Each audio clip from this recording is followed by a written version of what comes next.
Right. Is the audio? Is the microphone all right on these? These are actually new headphones. I've not actually tested the microphone on them yet. Are they all right? Are they good quality? Yeah, good. I can hear you.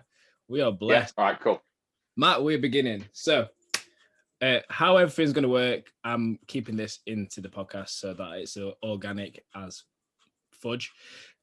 I'm just going to introduce you. Well, break you into the podcast. All you just have to do is just be you, and I'll help you be you. So, anyway, introduce yourself. Who the hell are you? And why are we here? What? What? So straight off the bat, for those who don't know it, I said that like I should be known. My name is Matt Blakey. So I'm 27 from Gainsborough, Lincolnshire, and I guess I'm a customer service representative, or was actually, for a golf manufacturer called Ping Europe. They distribute golf clubs, Ping golf clubs all over Europe, all the way as far as South Africa. They're a worldwide company. We've got factories out in Japan and in America. I'm actually just on the way to going into a different part of the business, which I'm quite looking forward to at the moment. The reason why we're here is partly because of the chats that we've been having in the last few weeks. Just all in all, about health and balance. And for me, I think some people they don't know what balance is, although they might feel like they know what balance is. When you're in a particular groove or something, when you're in the middle of something, you think, yes, I've got the balance, and all in all, you think it's great. But when you come away from that, you look back on it and go, oh, I didn't really have it. So I think it's all in all, it's getting a message out to people in terms of reality. What the realism, and there's nothing wrong with realism. I think a little bit of an eye-opener in terms of realism of how things really are can help people make the right decisions as well. I think ultimately that's kind of why we've led to here, in the sense that we'll get some realism to stuff. I guess just talk about stuff that's relatable, and then for people to take away from it, and then ultimately can help in whatever they're doing in their life, basically. I think all in all. Yep, true that. So, for people who don't know, back in the day, so November the 12th, 2016, I've got the certificate up in front of me. Me and Matthew Blakey competed in the same physique competition, and it was men's physique, tall, over 178 centimeters. I don't know why I was in that category, because I was like 178.1 and you were like 195. And like, I remember asking the woman, who's first on stage? And then she went, you. I was like, oh, fuck. I went on a did my routine, posed, did all that lot. And then obviously Matt did his bit too, as well as Paul Woosley. Shout out Paul Woosley. I think that's how you say his second name. And then, Paul. Yeah. I remember fun like Paul. I do actually vaguely, now I was thinking about it, I do actually remember us vaguely talking in the dressing room before we actually lined up and went on stage. And I remember looking at you like this and thinking, fuck. I'm not tall. I'm like, are you meant to be in this men's physique tour? Because I don't want to do this no more.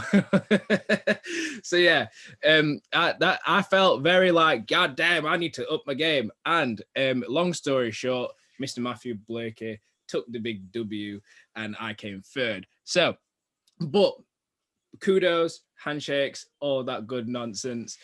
Actually, there's still that picture going around. Actually, well, I've still got it on my Facebook somewhere where I think we were posing like the top three. I've still got that on my Facebook somewhere. I'll have to find that. You put it in our WhatsApp, and I've got it. Oh, I didn't I? Yes, sorry. Yes, I did. I'll save it, and then I can use that as like the thumbnail for this. Yeah. But yeah, that's how me and Matthew met. And also what's very funny, because he lives in Gainsborough, I actually was born in Lincolnshire and grew up at Gainsborough before I moved to Sheffield, so that's another fun fact for people out there too. So like it's very alien how the world works, how you meet people, and it's like we're very similar ages, and then like you're not far but you're not close. but it's like we've been in similar places. We've probably, when we were little, I bet we've like crossed paths before. Do you know, like Probably. Yeah, do you know what? It does make you wonder, actually. Believe it, me and my girlfriend were talking about this the other day, actually. Because like my girlfriend lives in Gainsborough and she went to a school. There's, I suppose, in Gainsborough, there's like a number of secondary schools that people would go from primary school, like the near ones nearby. And she went to a separate one, and I went to the one at a secondary school in Gainsborough, Queen Elizabeth, if anyone's heard of it. And it does make you wonder whether, you know, me and my girlfriend actually maybe even crossed paths in the street at one point, and obviously didn't know each other, didn't realize it. It does make you wonder if some people that you do meet, you cross paths at some point, like you say. bro. But I guess it's just one of their mysteries. I don't know. I can relate to that because like me and my girlfriend at the moment, we were like, what how we met, and we went to the same college, but we never ever spoke, like ever. But then like, because she was in a relationship and I was in a relationship, so we wasn't going to speak anyway. And then fast forward like, what? How many years? When? 18. Fucking hell, Jesus! About 7 years. Yeah, 7 years forward.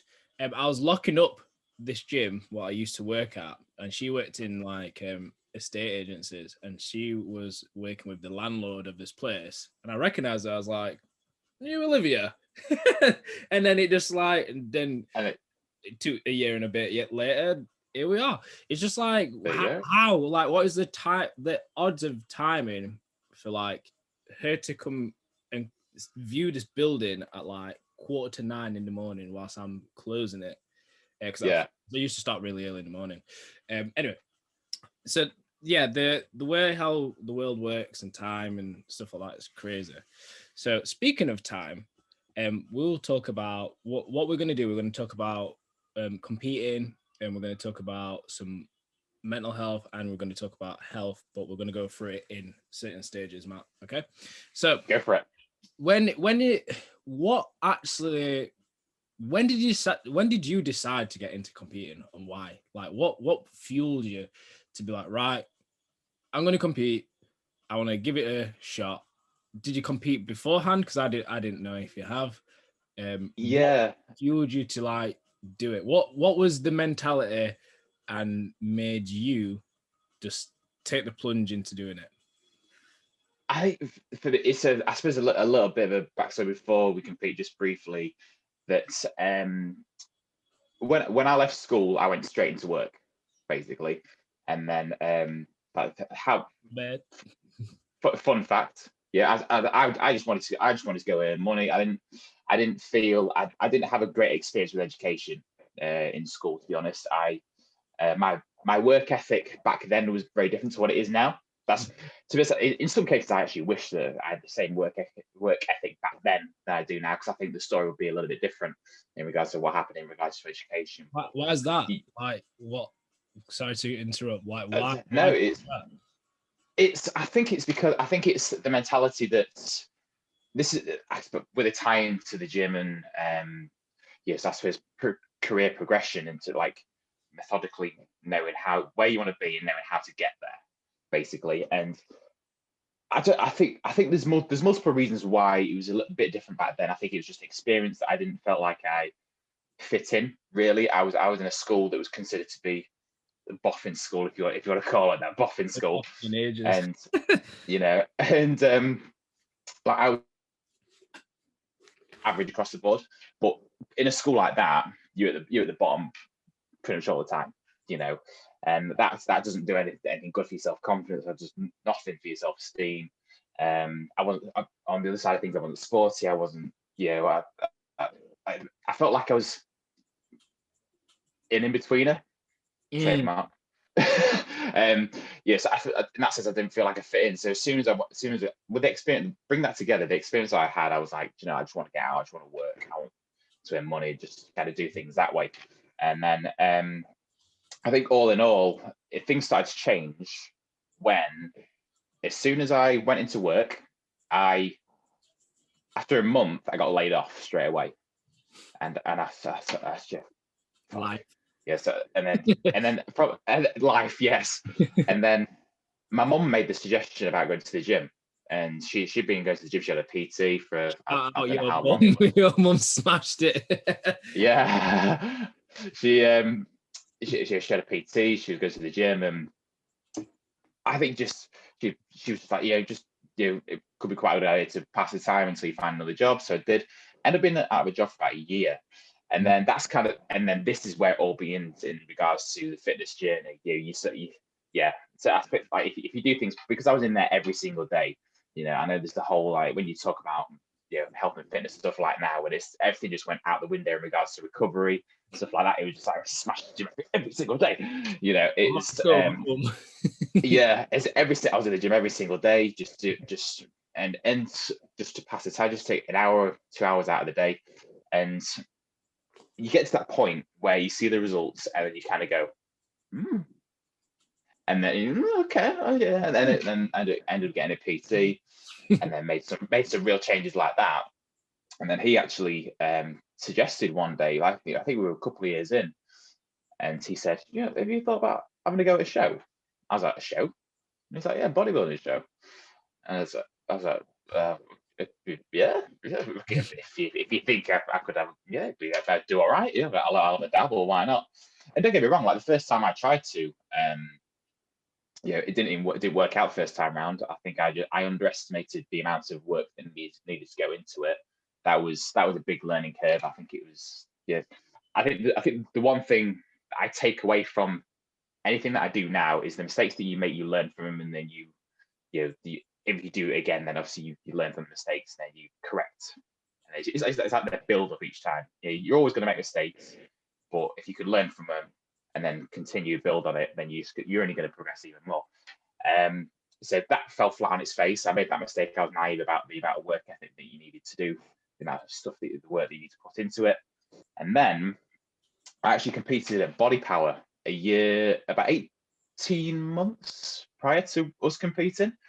In men's physique, in Body Power, I actually stepped on stage with. Do you follow Josh Bridgman at all? He's quite big. You never heard of him? Never heard of that. To be fair, I don't know. I think in some ways he's a bit like Marmite. I think it could go either way. But he's a relatively big YouTuber. He's got like I think it's like 35, 40k followers, something like that. He's big into the online clients and competing and stuff like that. And he wants to get to them. Blah blah blah. I competed on stage with him. It didn't place at all. And that was that. I was perfectly fine in that sense in not placing, because the first time around it's just finding your feet. Basically, it's you go in, if you happen to place, great. It's you've hit a bit of a jackpot, really. That you didn't really know what you were doing before, and it turns out you're in the right direction. If you got that benefit, great. But for me, it was more the expectations were low to try and find out, because I'd never competed before, so I didn't really know what to expect or what direction I needed to go. So that was that. I learned a lot from that, and then I spent about 18 months, getting ready for the show that we competed at in Milton Keynes. 18 months, Jesus. 18 months. So obviously you go through the whole. If you want to categorize it, you go into your bulk, and then obviously into your cut. If you want to categorize it like that, and then that just happened from there. And even after we competed, I competed a couple more times as well. I think it was 3 more times after that. So yeah, I suppose all in all, I've been competing since 2015 up to 2019. Yeah, 29. I think 2020 is a write-off. No one was competing. Yeah. So yeah, no, 4 years I competed for, and yeah, it was. I don't compete anymore. Is a short answer. There's one or two reasons behind that, but don't get me wrong. It was great in experience and valuable things that I learned that I carry forward now. Yeah, put it that way. I can thoroughly relate. So it's pretty funny because as you were talking about and saying that you competed at Body Power and obviously didn't place, but you got the experience, and then you spent the time of like a year and a half plus to like fine tune year and a half to fine tune what you did to then compete in UKUP. It shows you, to me, that's like, okay, if you zoom out and if you show putting in for a hard work for a long period of time, it will pay off and it will pay its dues. It's pretty funny because like because I only competed the once, and that was that show. And that was gonna be my next question actually. Did you actually compete again, or was that just the one that you did? It was like I literally competed the once, and then just thought I know that I need to develop everywhere else, and then I just kept on putting it off. I do, not gonna lie, I'm not even gonna chat any shit. I know that I will compete again at some point. I know I will. I know that I've got it in me to do it. I just need to find like a competition which fits with my values and beliefs. Like, I'm not really bothered. Go on. Yes. Go on. I'll add on to that actually. Go on. Because why to give a bit of backbone behind, like when I completed, literally I was sat at the gym working, and there was a couple of workers and people who was already competing, and they were saying, Joe, you should probably compete and you should do it. And it was a bit of like peer pressure, and and then I've cracked, and I thought, you know what, I'll pay this thing, because I'm a person where it's like, right, I only learn by the hard way. So like I will jump into the deep end and learn how to swim. And that's like what happened with that. So it took me about 17 to 18 weeks to prep for this like show. It was a really intense like stage of training, which I'll never forget, because I was still personal training on top, as well as like working and doing other bits. I even went to you know it's hard when you work at the same time as well. It's torture, because like you just constantly those calories are not factored in either. Well, when I look back in hindsight, those calories were like, I was in a bigger deficit than what I should have been in, and that's what led me to having a bad rebound.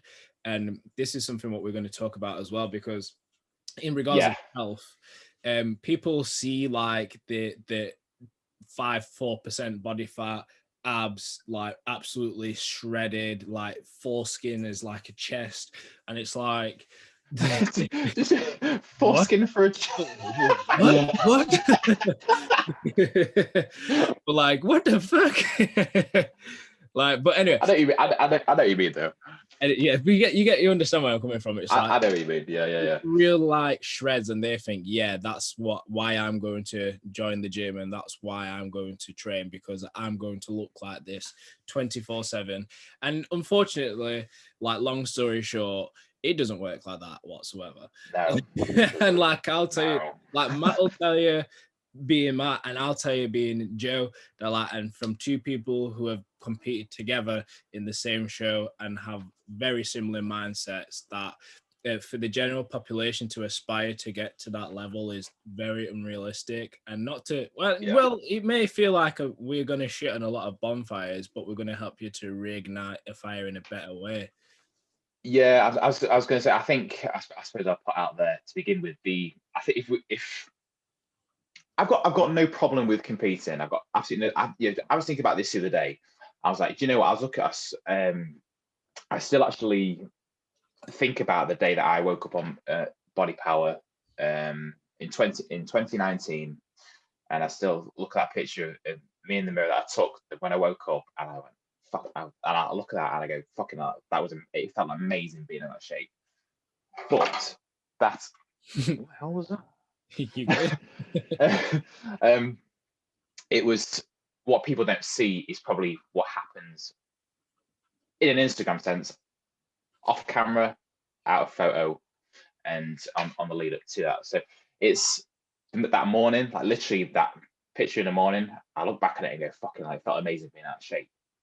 And being on stage felt amazing, but I don't miss having to get there.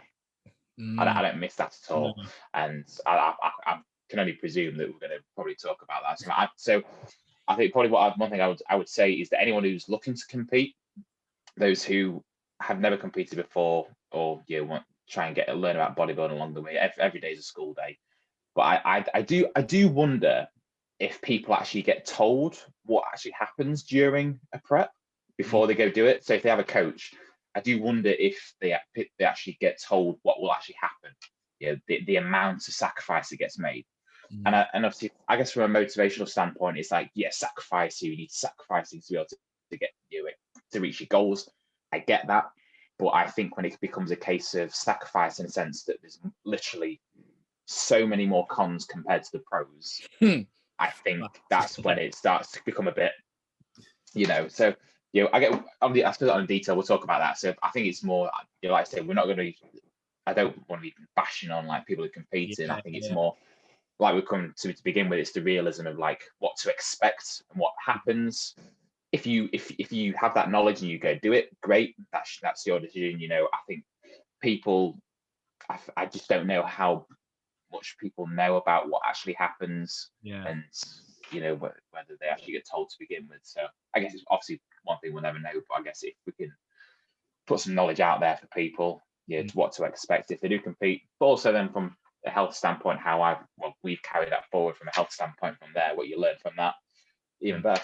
So it's very interesting because it's a lot to do with money, and coming from a training perspective, I see a lot of people who compete and then use that as leverage to like induce people to like buy into what they do. There is a very minute amount of people who will tell the people the exact process of how it's going to be, what it requires, and how much sacrifice it's going to take, so that people who then buy and go on board will be like, right, I know that this is going to be fucking hard, but they that's what they want to do and fulfill.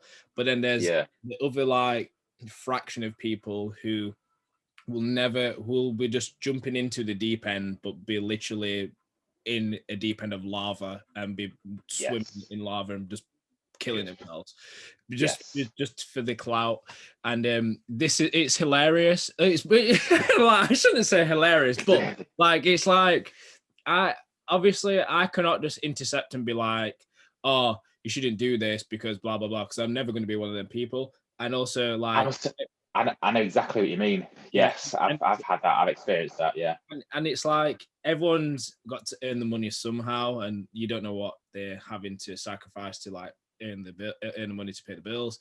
So it's like I kind of like keep a like, say for instance over there, like kind of ignore it now and just think, right, fuck it. You no matter what you're gonna do in these 12 months of you not thoroughly knowing the complete process inside out, just because of a lack of coaching, you are going to eventually see and look back in 2 years' time and think, fuck, like, why did I do this? Because no one in fitness at the moment, everyone's playing a very short-term game and not really focusing on the long-term game. And now that COVID is struck and that like the last year's pandemic is like hit, I always said like the no bullshit, not even gonna lie, like I've said this from day one. So when HIIT workouts and all of that started just to become like a thing, and like everyone were jumping on the bandwagon and be like, even I was like doing HIIT workouts, I was like, yeah, these are the best things ever. But like I then eventually broke myself out of it, and I was like, right, look, somewhere along the line, this is going to expose itself, and people are going to realize that these types of workouts and things are not sustainable, and they're not built for everyone. And basically, another long story short, it's like people are forgetting to play the long game in health and fitness, and the long hard route in health and fitness is the most precious and the best route you can possibly go on if it comes in regards of you achieving your health, fitness, mindset, and recovery goals. And you will ultimately be rewarded with a body which is unbreakable, because you'll be able to eat some stuff that you want to eat as well as the bad stuff, the good stuff. Train what you want to train, and you enjoy it so much. But people just aren't willing to make that sacrifice to go that realm, but instead they do the stupidly harder sacrifice, and then they find that, why am I not seeing this goal what I really want? They're just doing something what someone else has told them what they need to do. Don't get me wrong, we're kind of influencing people to make better and healthier decisions, but there's so much trust what's being lost because of these like people popping up who don't really know shit about fuck. It's like it makes people like you and me's jobs harder, but it fuels us more to be like, right, this is how we're going to get the information across harder, because you need to understand that when you get to 30, 40, 50, 60, 70, 80 years old, you are going to look back and think, fuck, why did I not start this from an earlier stage? And I can tell this from experience. Do you know what I mean? Yes. Yeah. I'll point out, obviously, for this, when jobs like our own, I'm not a coach. I'm literally just your average Joe, so to speak. So I think this is the one thing that I've got a massive respect for, because everyone knows that social media is a problem. I don't personally have a problem with social media. I literally just see it as pictures and words, and I've got an interest. I do, although I don't compete, I still follow bodybuilders. I watch the Olympia. I watch if you're able to. I do follow like Two Bros and see what just on that sense. I've still got a little interest in that, and suppose I still want to develop my physique in some ways to kind of go down the route that I want to, how I want to look, because I've got that knowledge now, and that's something that I do on the side, but I don't focus on that. And then this is where, I guess, off the back of my competing, I expand. And then just coming back to you in the sense that I've got massive respect for you, because on social media, it's all about the image. And this is where my problem is with social media, in the sense of it's all about image. It's all about what's going on in that picture. Like you say, it's super shredded all the time, but it doesn't show what happens everywhere else. So, like a couple of years ago, when I was competing on a mentality side of things, when you're all about how you look, some people may look at these pictures and go, oh, gee, I really want to look like that. But now I look at these pictures and I go, I don't think what you're going through. My view on it is completely different, because the experiences that I've had now, of course, everyone's going to go through the positive and negative experiences in whatever they do. There's always a downside. Me and my girlfriend were talking about this today. It doesn't matter whatever you do, there's always a downside. It doesn't matter how it might only be that, it might be so good that the cons are that small. But the realism is there's always a downside. And I guess in the experiences that I had, this downside made me realize that, maybe come out of competing, and then my view on the whole thing changed. And when I see these people who are like just shredded constantly all the time, I just think the sacrifices that I know that had to be made to get to there, I'm just like, I don't think what you're going through. And I don't envy it at all. I like to say, and that was what started my journey, in the sense of being more healthy, and focusing for more longevity, as opposed to just being shredded just for one day. It's like I say, it's the long game. It's the longevity, and it's your health, and physically and mentally should be valued a lot more, as opposed to going through this whole put a load of weight on, go for a bulking phase to build muscle, and then shred right down just for spend and sacrifice so much to get a couple of hours, and then because obviously you can't stay there. You can't physically maintain it, because the sacrifices that come along with it. I don't know how much detail we'll go into that, but the sacrifices that come with it, it's not healthy, it's not maintainable, so you got to come out of it. And then it's a spiral from there. So I think all in all, I'm so much more on the life balance side of things.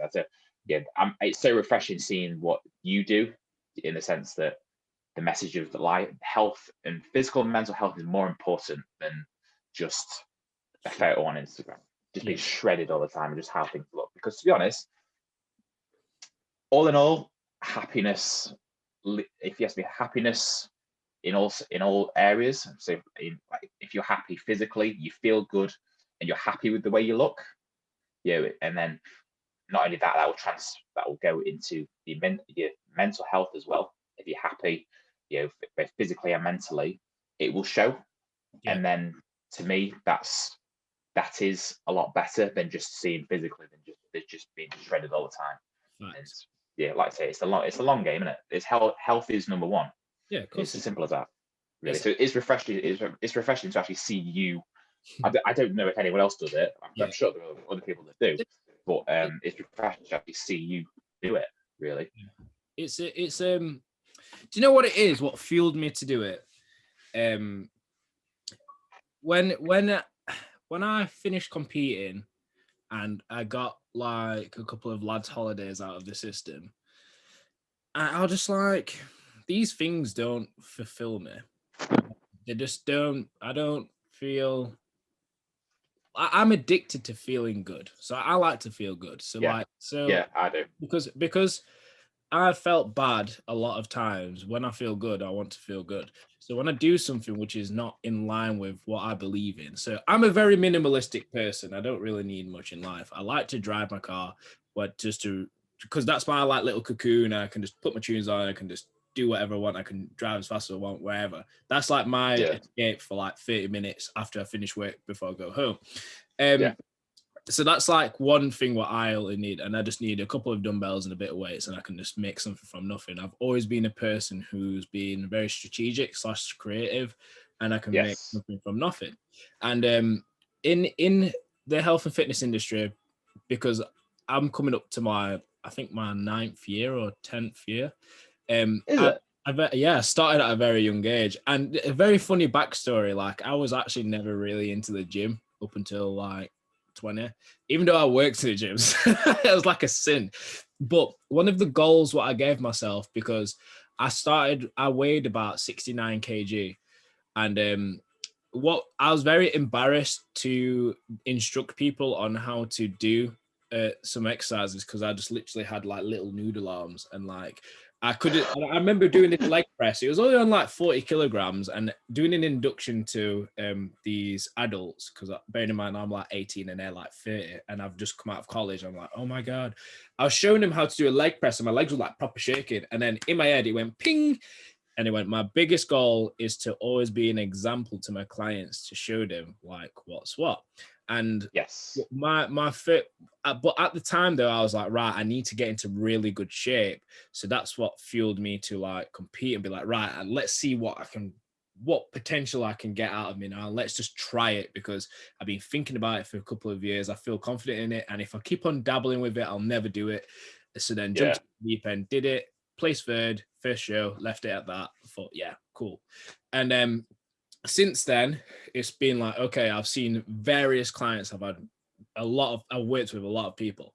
And like the more people I've worked with, the more it's helped to refine what I want to promote.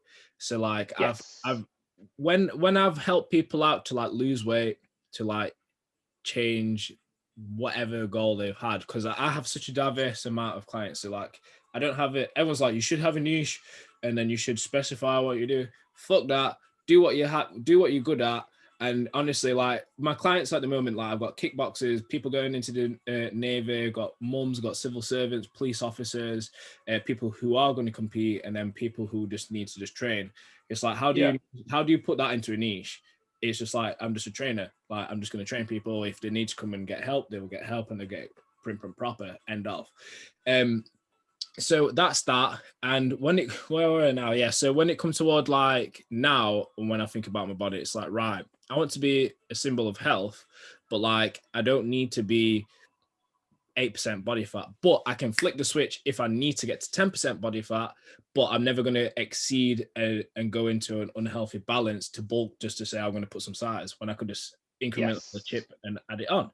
And I know that you'll relate to this, because like we both have the same goal. It's like we enjoy training so much, but we don't want to spoil it by making it tedious and becoming like very incremental with quite a couple of things. Yes, definitely. I think in you get to this point where it's like with anything. If it becomes tedious, you fall out. You can fall out of love with it, and then your relationship with it can become quite bad. And ultimately, what's the point in doing something if you don't enjoy it? If you're not going to enjoy it, Yeah. then it becomes a point. Yeah, but what's the point? What is the actual point? Yeah, you like, but you spend in a competing scene. You spend so long getting ready and for a show, and if you don't enjoy it, that's a massive amount of time, to spend not enjoying something. Yeah. So it doesn't matter whatever you do. I think whatever you do, you've got to enjoy it, because then all the things will come into it as well. So, for example, like passion, and then the work ethic will come with it, and then it all in all, maybe they obviously on that the passion maybe to learn more as well. And you see, it'll break off, and I suppose if you want to put like a metaphor to it, or branch off into different areas, and then you like a tree, you grow, into other areas, and then it's like, to add on top of what you're saying, to assist, it's a bit like you need to do things and kind of fuck up on purpose without realizing. Like you involuntarily like mess up, like because you think actually this, you get an epiphany and you're like, actually this is not really what I want to do. I'm just doing it to do it. But because I've done it, I've got the experience of what I know what I don't want to do, which allows you to do what you really need to do. Do you get what I mean? Yeah. Do you know, actually, yes. And do you know, I was thinking about that recently, actually, because do you know, I'm going to half ask you a question here, but also kind of bring on what you just mentioned about what was your experience post show when you competed? What was your was it just did you have a strategy, or did you just come out of it, or how did you find the experience coming out of the show? Right, so I come out of my show and I got like 2 weeks of like, what's it called now? The reverse dieting, and it was just absolutely horrendous, and I wouldn't wish it on anyone. And it was a shit. Like I did, however, have the maddest pump I have ever had in my fucking life, like 3 days after. And like it just felt like I was just going down like a slippery black slope into like depression, and just felt fucking wank, because it was just like, I'm training similar now. I don't even like training now, and I'm just relaxing. I'm eating what I want. Do you know one of the main reasons why I didn't go to the finals? So like obviously me and of course, because top 3 qualified, didn't they? Yeah. Like, so anyway, I forgot about that. Yes, anyway, so like me and Matt were top 5 people, and so we was all stood on stage, and I was thinking to myself, please Joe, don't come fifth, don't come fifth, don't come fifth, don't come fifth. So this guy got called out and he was 5th. I'm like, yes, don't come fourth, don't come fourth, don't come fourth. And like that guy got called out 4th, and then she said me for 3rd. I was like, right, fuck it, I'll take it because it's my first time. I'm happy with that. And then I was really curious to see like who's gonna win out of Paul and Matt, because obviously Paul's from Sheffield, and I didn't know who you were. And then was he? Did you know him beforehand? Yeah, I seen him. I remember seeing each other in gym. We were training like, yeah, you look like you're competing. I was gonna say, I must admit, you from a distance, you could tell who's getting ready for a show and who isn't. Yeah, he big tubular like vascularity vein. I was like, yeah, he's like, he's not a civil person. He's ready for war.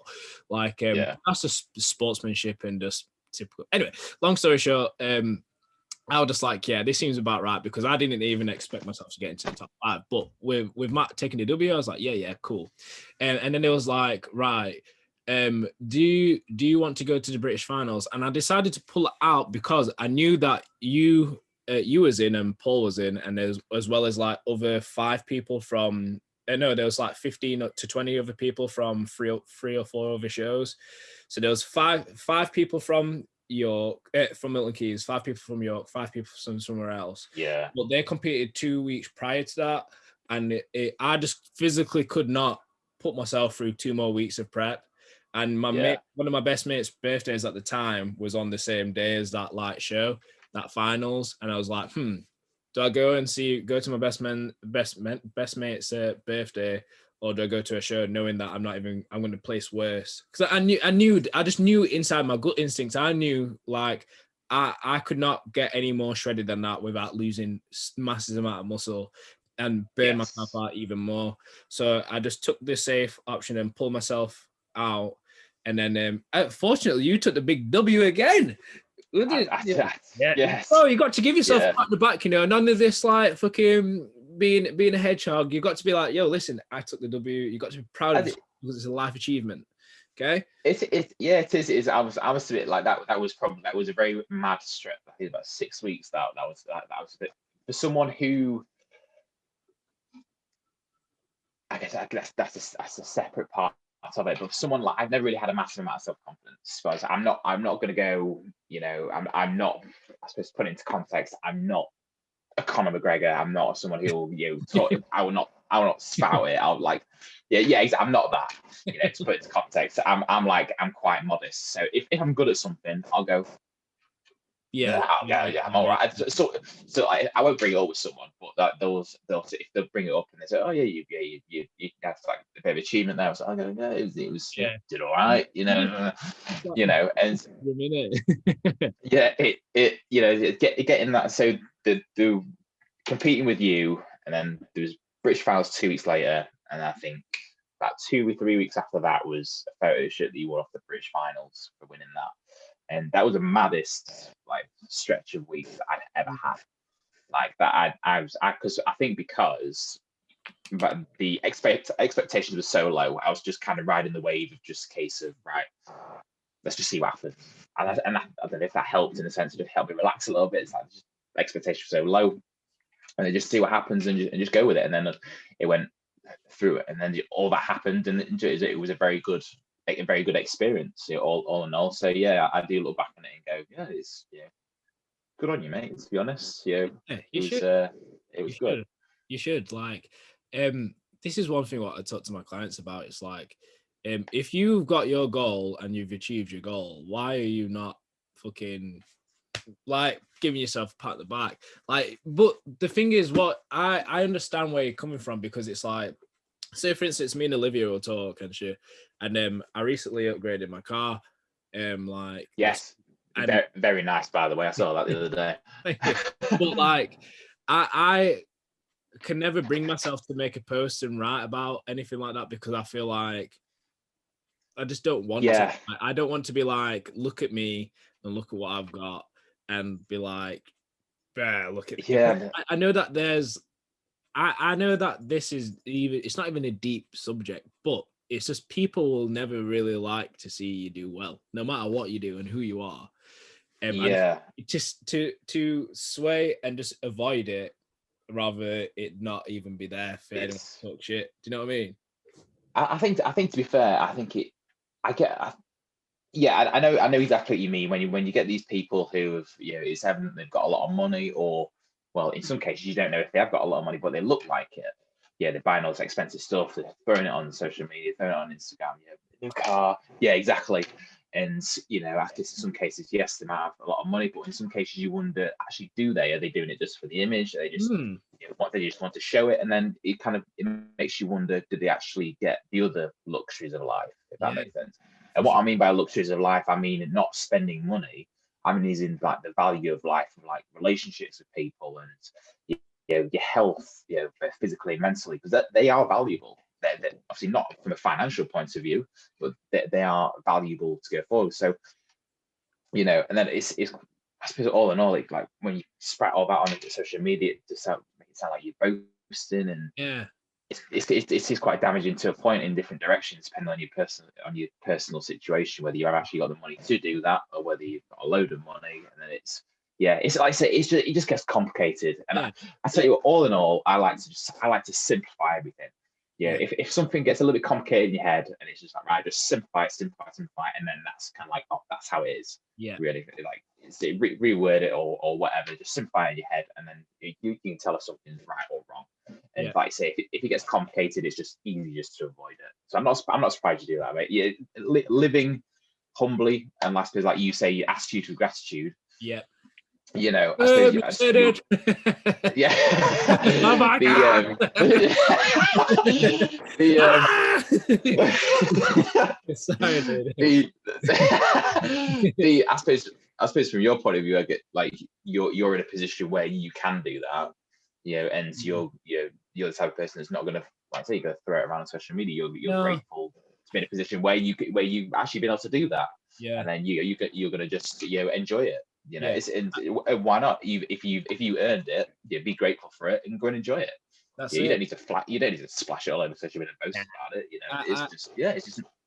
I said to Liv, she was like, why have you not put any pictures of her out? I said, like, she even challenges me and other stuff, but it's, long story short, I always tell her, it's like, I'm actually very happy with within. These objects just complement that. So it's like, I'll only get something which is within my means. I'll never, like, say for instance, we've got quite a couple of big things changing soon. And it's like, to me, it's like, it's the timing's only come at a good time because I'm ready to do these things. And it's like, I just, long story short, like, I've always been a person in the background where it's come from very hard work, and like I literally, everything what I've got, even like in this room, I bought all myself, like, because of just coming from humble beginnings. And it's like I've never, like, I've grown up an early child, single mom, and it's like she's taught me a lot of stuff which you just can't buy. Like the stuff what she's taught me has helped me to, like, help other people, because I just like to just say, for instance, like, even with clients, they might think fucking hell is like overselling, he might be giving me too much information, but I just think, like, fuck it, you pay me this and I see that you've got fucked ton of potential in yourself, no one else fucking tells you, and I'll rather just be straight up and be honest and say, yo, listen, stop being a knob and just, like, actually just focus on what you can do, and you go 10 times further than what you imagine. And that's that mindset, which has been instilled into me, has helped me achieve things which even I thought I would never achieve. But it's all basically down to perspective. It's like, as soon as you change your perspective and look at the things what you do have and why, and instead of looking at the things what you don't have and why, you start to realize, fuck me, like, everything happens for a reason. Attitude for gratitude. Said it again. And then that plug. Oh my God. And that things just literally, like, happen for a reason. Like, it, like, you don't ever lose in life. Like, I was saying this to Liv too, like, you don't actually lose ever. You only lose when you quit, but you either win or learn. And it's very cliche Instagram post motivation, but, like, it's like, if you actually change your perspective and look at what the fuck's blipped and why, you will learn what not to do, but do it better and win more. It's just mad. Like, but in society at the moment, people are just so stuck on, like, oh my God, if it's not perfect, it's not right. But just start something. And it's like, let's say, for instance, this podcast used to be done in a fancy studio, all the equipment paid for. We'd be sat together, two mics facing each other, and then there'll be a booth, a soundproof booth, and then we'd be doing what we need to do. But then I thought, I got pretty down about the podcast slowing down, but that was down to me because I wasn't thinking right. My perspective was wrong and I was focusing on the negatives. But then I just thought, wait a second, like, this can be changed and this loss can be turned into a win by just flipping and just upgrading a couple of bits and just being patient. So, like we've said to you, and I said, yo, listen, we're going to just do it on Zoom, get it recorded, take the file off it and upload it. Simple as long as the information is there. That's all I care about, and that's what's going to help the people who listen to this. Exactly. And that's it. Do you know what I mean? Just simplicity, isn't it? Yeah, you work with what you've got. It's as simple as that. Dude, that's it. It's like, you don't need to have like a massive studio or anything like that to get a message across. If you really want to get the message across, you will find a way to get the message across. It's the same if you want to achieve a goal. It's the same if you want to buy something. It's the same if you want to become something. It does not matter what you currently have. It's what you look at, what perspective you have, which gets you from A to B to C to D to E to F to G. Hope I said that.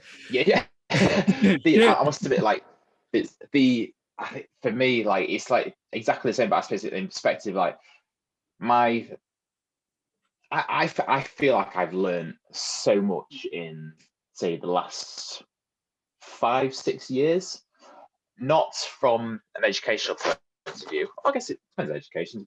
Education is learning, depends how you see it, I guess. In terms of values and what you how you I say had the perspective on things like so.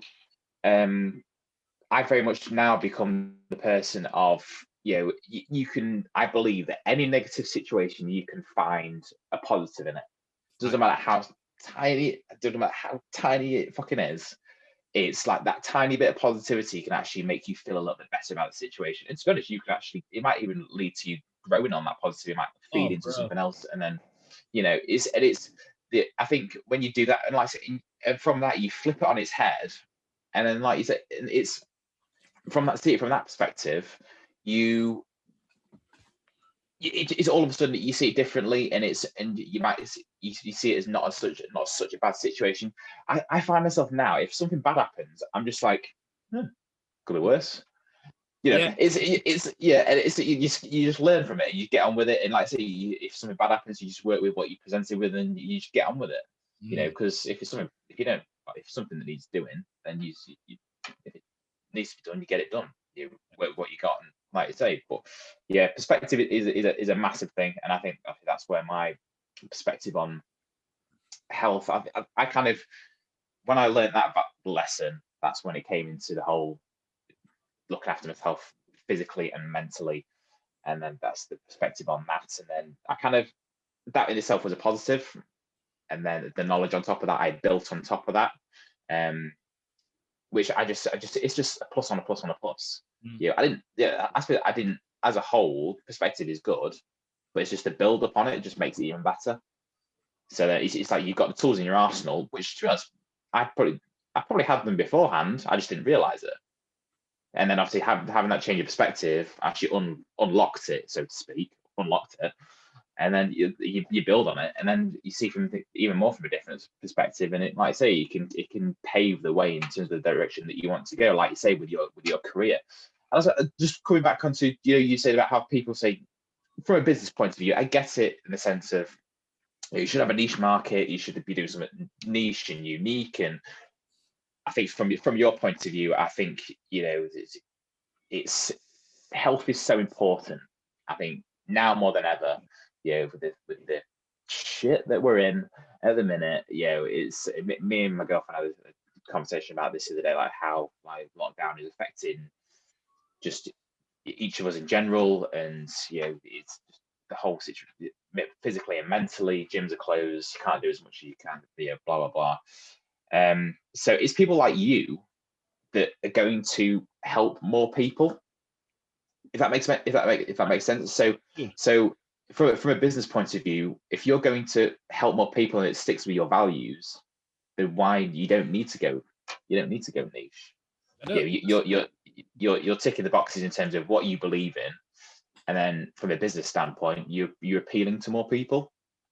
Yeah, that's what I mean. It's like when sorry to interrupt, but it's like I remember I was stuck at a specific point, and they were like, I was looking for advice, and they're like, you need to nicheify yourself. You need to know what you want to do in fitness. Are you a weight loss coach?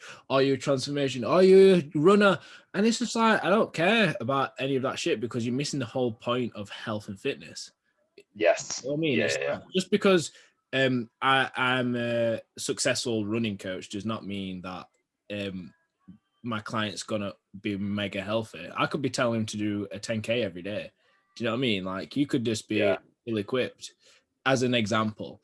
And it's like nothing. Obviously, this is not no shots out to health coach, any coaches like that. But we've got to just be realistic, because there's people who are say for instance, you go on LinkedIn, and it's like, I want to help thrive businesses with my ClickFunnels and do all of this to help gaining new leads. But you could be leading them down the wrong path, and you're earning so much money, but your message is just shit. And therefore, you're going to have to fork more money out to put into advertising to do this, that, and the other. But I've always stuck on the values of saying, like, why should I pay for promotions and why should I do this if like naturally the world before all of that worked different anyway. Like the world before this new thing got introduced was like, right, I'm going to show, like, say for instance, Porsche as an example.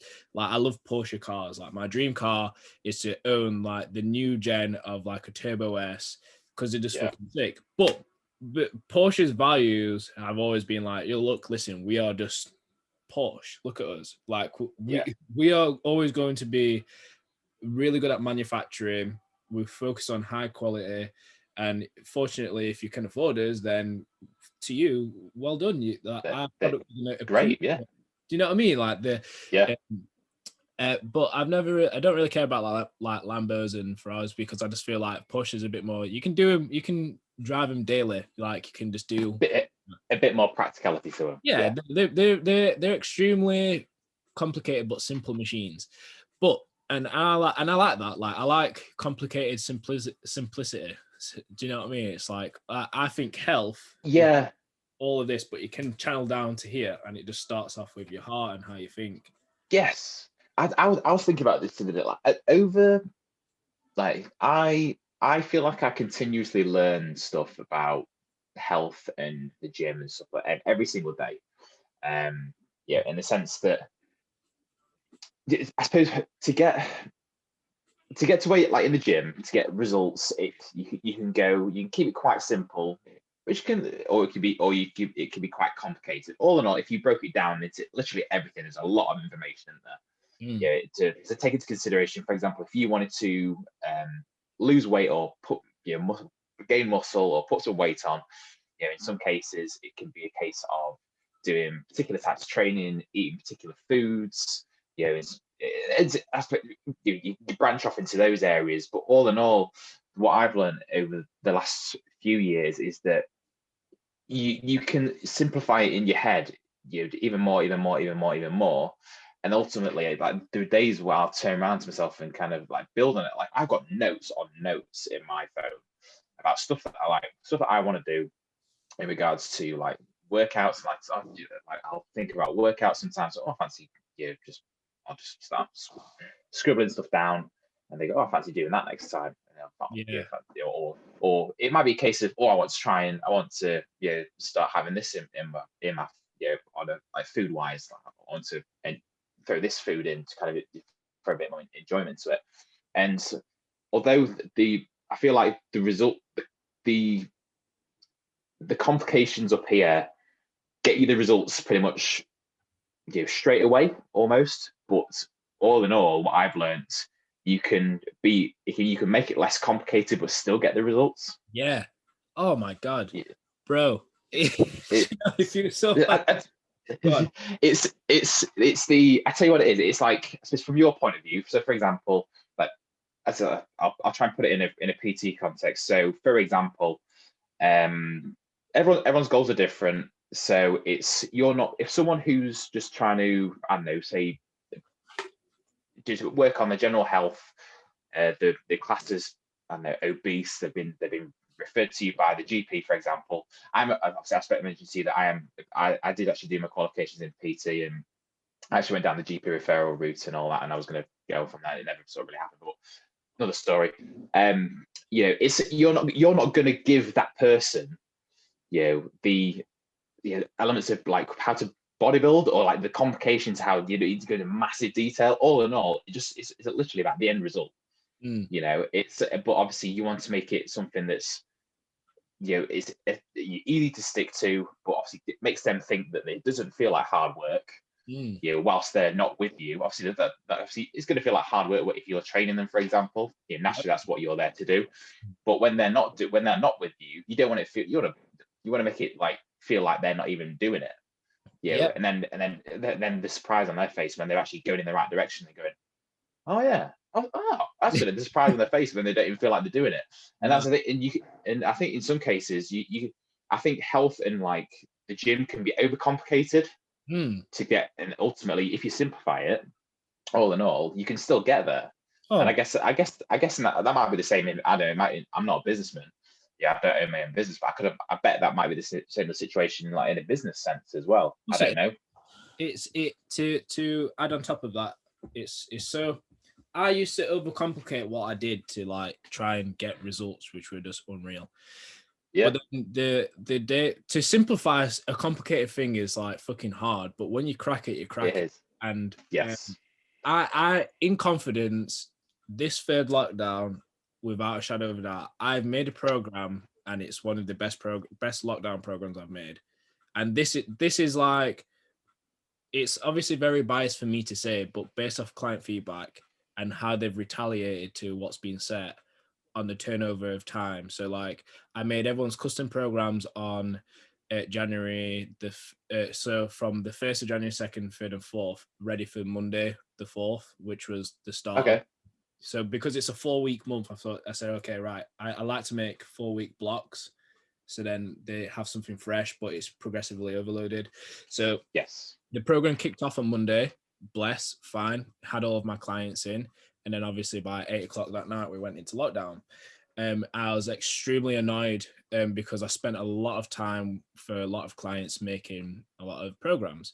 But Yeah, then, yeah, yeah. right, how can I, instead of me groveling like I have done in the first lockdown, what have I learned from the first lockdown and the second lockdown, and how can I make this better? Because I'm in the same boat as my clients, and I'm on a project called maintain. I don't want to lose. If I don't use my muscles, I'm going to lose it. So if you don't use it, you're going to lose it. End of. That's just basically Exactly. body. If you don't stimulate the muscle, it's going to go. It's going to think, why am I here? Yeah. So anyway, come Monday night, I recorded all of the exercises, what I wanted to put into the program, downloaded them all, cropped them into it, and then put them into the program. And then by Tuesday, I planned everything and then put them all into a phase so that they had like a 3-day on. So they train 3 days, off one, train 2, off one. But underlying that, you're going to get in your steps, because I don't even see that as exercise. You're a human being, you should walk, end of. Yes. So with that being said, with the perspective changing and then having the elements of experience as well as the business mindset, and also at the start of the year as well as being fueled by anger. So like when I get like pissed off but I want to achieve something, that's when it's like, I was thinking this before I come on to the show. I was thinking, right, when I work better under pressure, and there was an immense amount of pressure to perform and make something in such a short period of time, which is going to be input to help people out. And I thought, right, you don't actually need a lot of things to do bits. Like I've gained clients, like, and this is, I keep on saying no bullshit, but like I gained about 5 new clients in July, after when we reopened back up. So like when the gyms reopen and like all of that. Yeah. And I told him, right, you're gonna see the reason why you're gonna upload your progress photos is a bit like a deluxe color chart going from white to black. Each time you upload a progress photo, you're going to turn into a different shade or like a different version of yourself.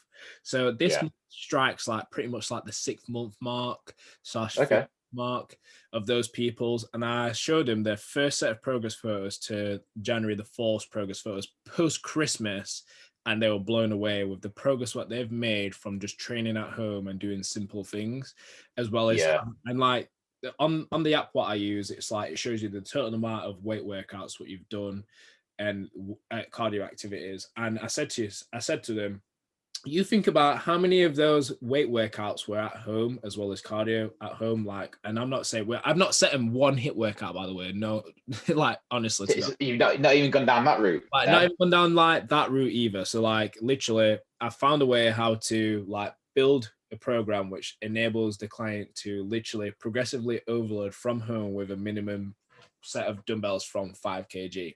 And it's like, fuck. Anyway, so long story short, if any other lockdowns come into place or however long this takes, we are sorted because I've cracked it. Anyway, the point is, what I've showed a lot of people is that they're starting to realize that they've got the convenience of the home to train from. They don't actually need to train extremely long. You need to just be smart with how much you train and do. And also you've got to concentrate on the 4 pillars of health. So this is what's going to like help to simplify it for a lot of people. The 4 pillars of health: nutrition, mindset, recovery, and training. And that's literally that gets instilled into every single client, no matter what the goal is. Because if you're wanting to do shit in the Navy, Marines, whatever, if you're wanting to just become a healthier housewife, if you are wanting to be an efficient nurse, if you're wanting to be able to just look better in general, no matter what, the 4 pillars of health will always apply to you, because you can't do that without having good recovery time. You can't do that without having adequate nutrition. You can't do that without adequate training phases and programs. And you also have to have the mindset, because you can't just do it. You know what I mean? Yeah. I suppose coming on to that, I suppose like my understand, I would say understanding, but my kind of side to that is like, do you know, you'll meet these people. There'll be these really nice individuals who will put other people before themselves. Mm. And in some cases they'll feel like they want to they want to help other people before they help themselves, which is nice. It's a great gesture. It makes you quite good as a person, and makes you a humble individual. I think in terms of just general ethics, it's very nice. But I think all in all, how can you expect to be there for the people if you don't put yourself first? Correct. If that makes sense. So so if you obviously if your physical health is suffering because you're putting other people before yourself, if your mental health is suffering because you're doing that as well, and then I suppose from a physical standpoint and a mental standpoint, if you're not getting enough sleep and sort of recovery of any sort, then how do you expect to keep going? And then mindset, you've got to, if you're not motivated in what you do, or if you see things don't see it in more a positive light or a motivational way, how do you expect to keep on going? Like, there's going to be no longevity to it, so it's from that point, it's you've like, without sounding selfish, always put yourself first. Fact. And like I say, like your physical, like I said, the 4 pillars: physical, your mental, your recovery, your mindset. They have to come first, because to a degree, you've got to put yourself first to be able to get what you want out of anything that you want to go do. Like you say, whether it's from your perspective, you put them that first so that those clients can go do what they want to do. And like I say, it's not just about looking good. They're not just going to the gym to look good. Like I say, they want to be a bit more functional. They want to get a bit more purposeful. They want to go join the Navy, or like I said, they're just looking for general wellness and health and well-being. It's diverse, and as a base, as staple stuff, you need all those 4 things. Right. And they've got to come first. You just helped me figure out the title of today's episode: Brainstorming Health. Brainstorming Health. Well, that's what, to me, like, it's just what, I can't tell you how important I think it is now. I feel very different compared to back to when I competed. That it was, yes. Do you get this, where you see all these people on social media and they're in shit hot shape, but then it's are you all right? Like, where they they go on about like health and like just all overall general health, but they're in the photo and the shredded shit, and it's and they chirp on about it, and it's kind of like, after knowing what I know now, and I see people doing that, and I'm just like, are you eating healthy? No, I'm like, no, what are you doing? You feel like you can't. At some point you kind of just want to go. You kind of want to. I'm not gonna do it. I'm not just scroll past. It's kind of like, because they're like, health is wealth. health is wealth. Eat your greens. It's actually, what's your? Okay, I'll ask that. I was gonna ask you a question, but I guess I might come after this actually. I guess it's like I feel like people's opinion on health varies, and I feel like in some case, because it varies, it's a bit of a grey area. Oh, we're crashing.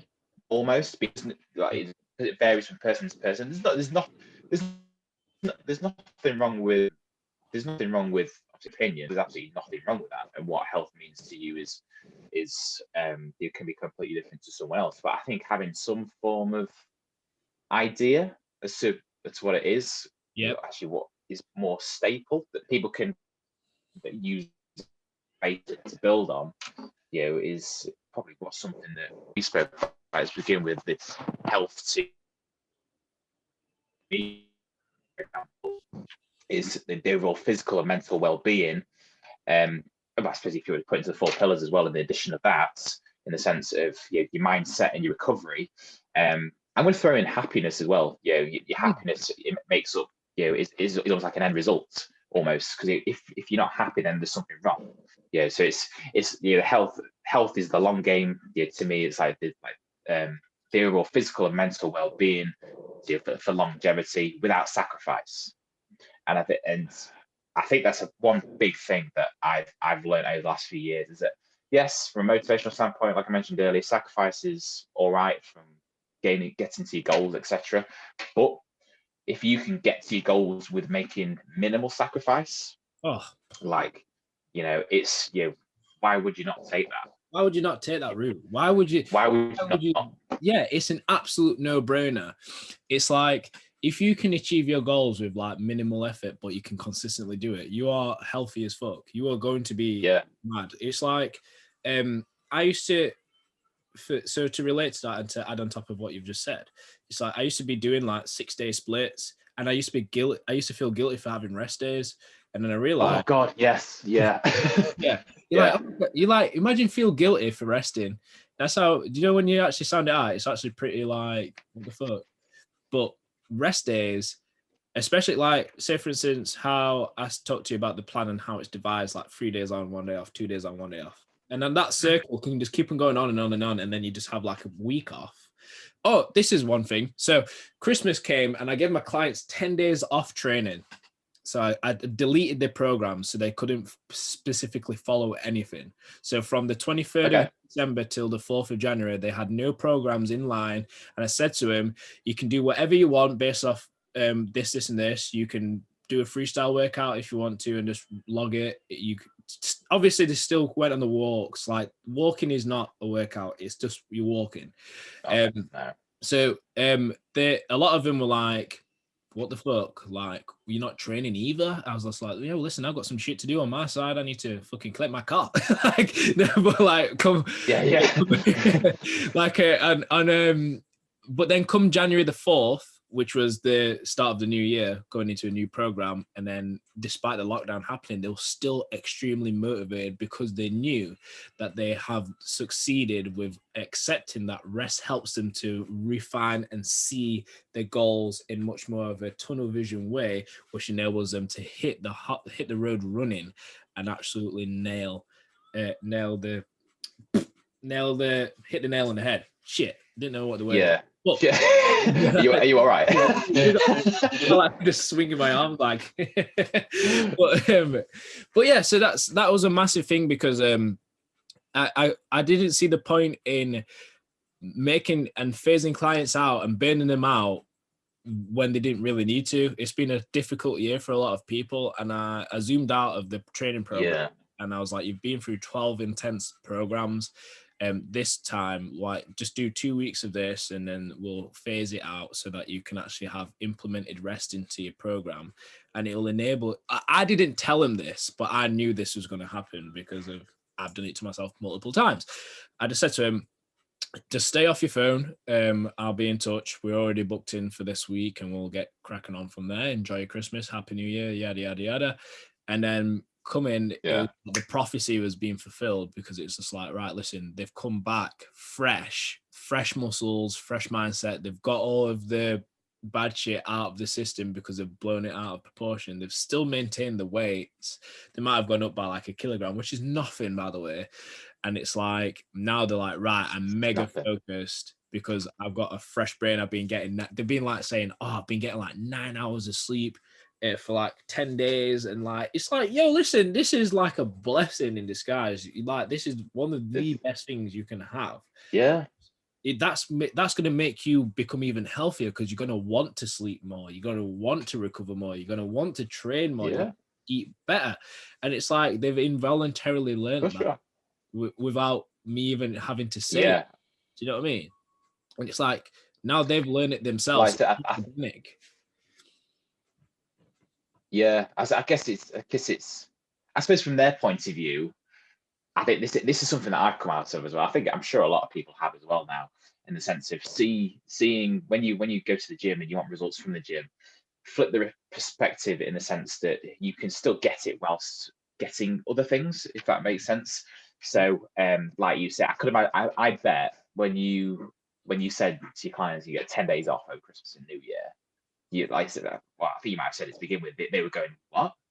I bet that's what their reaction was, when they go, what? And then obviously, given that experience in terms of, like you say, they're getting more sleep, they're refreshed, and all of a sudden, when they've gone through that, they'll probably realize at the end of it that they actually probably needed it. Because, like you say, if they've gone through the number of intense training programs, and then from there they've learned the lesson of how valuable rest is. You know, how important it is just having like session, like to wind down, and just relax, and and I think this. And not to mention as well, I think this is something that I've learned as well a lot, in the sense of getting a balance of everything. So like I don't envy I guess everyone's work ethic is different, in the sense that over Christmas and New Year, I've seen people that they would work out at home, they'll work out on Christmas Day, Christmas Eve, New Year's Day, all that. And I get it. If that's what your goal is, great. I guess that's your choice. But it's these people, I do wonder if it's like whether they feel like they have to do it, because I don't know if you think back to when you competed, it's almost like you feel like you have to do it. If you're in it, you have to do it, as opposed to actually, you feel like you say, you feel guilty if you don't do it, or you feel you've got to itch, where it's like you feel your impulse, where it's like you have to do it. Whereas your clients at the end of that will realize that actually, it was actually really beneficial to have that downtime, spend that time, Christmas and New Year period with friends and family, and well under normal circumstances, obviously Christmas Day under 2020. But enjoy food, and that's the thing. I think ultimately as well, people's relationship with food needs to be there as well. Because do you know anyone where it's like this whole like, I need to, they've had, I don't know, come back off the Christmas period, for example, and they've gone, I need to eat better, or something like that. It's just like they say it every year, they'll say it a couple of times a week and stuff like that, and then it's just kind of like, your relationship with food sounds really like quite bad, in the sense of, to me no food is bad, and I'm going to say that to a degree, in the sense of, yes, like having it if you want to like enjoy a drink, like I get to a weekend and I'm like, do you know what, Saturday night, I'm like, I fancy a drink, and whilst I'm watching a film tonight, something like that. In the past, if I did that, I'd feel guilty as hell doing that. I'd be I don't know, fasting to a point, like the next, or like if I had like a really nice meal, like me and my girlfriend have a takeaway tonight. A couple of years ago, I'd be probably eating next to nothing tomorrow. It's a sin. Exactly.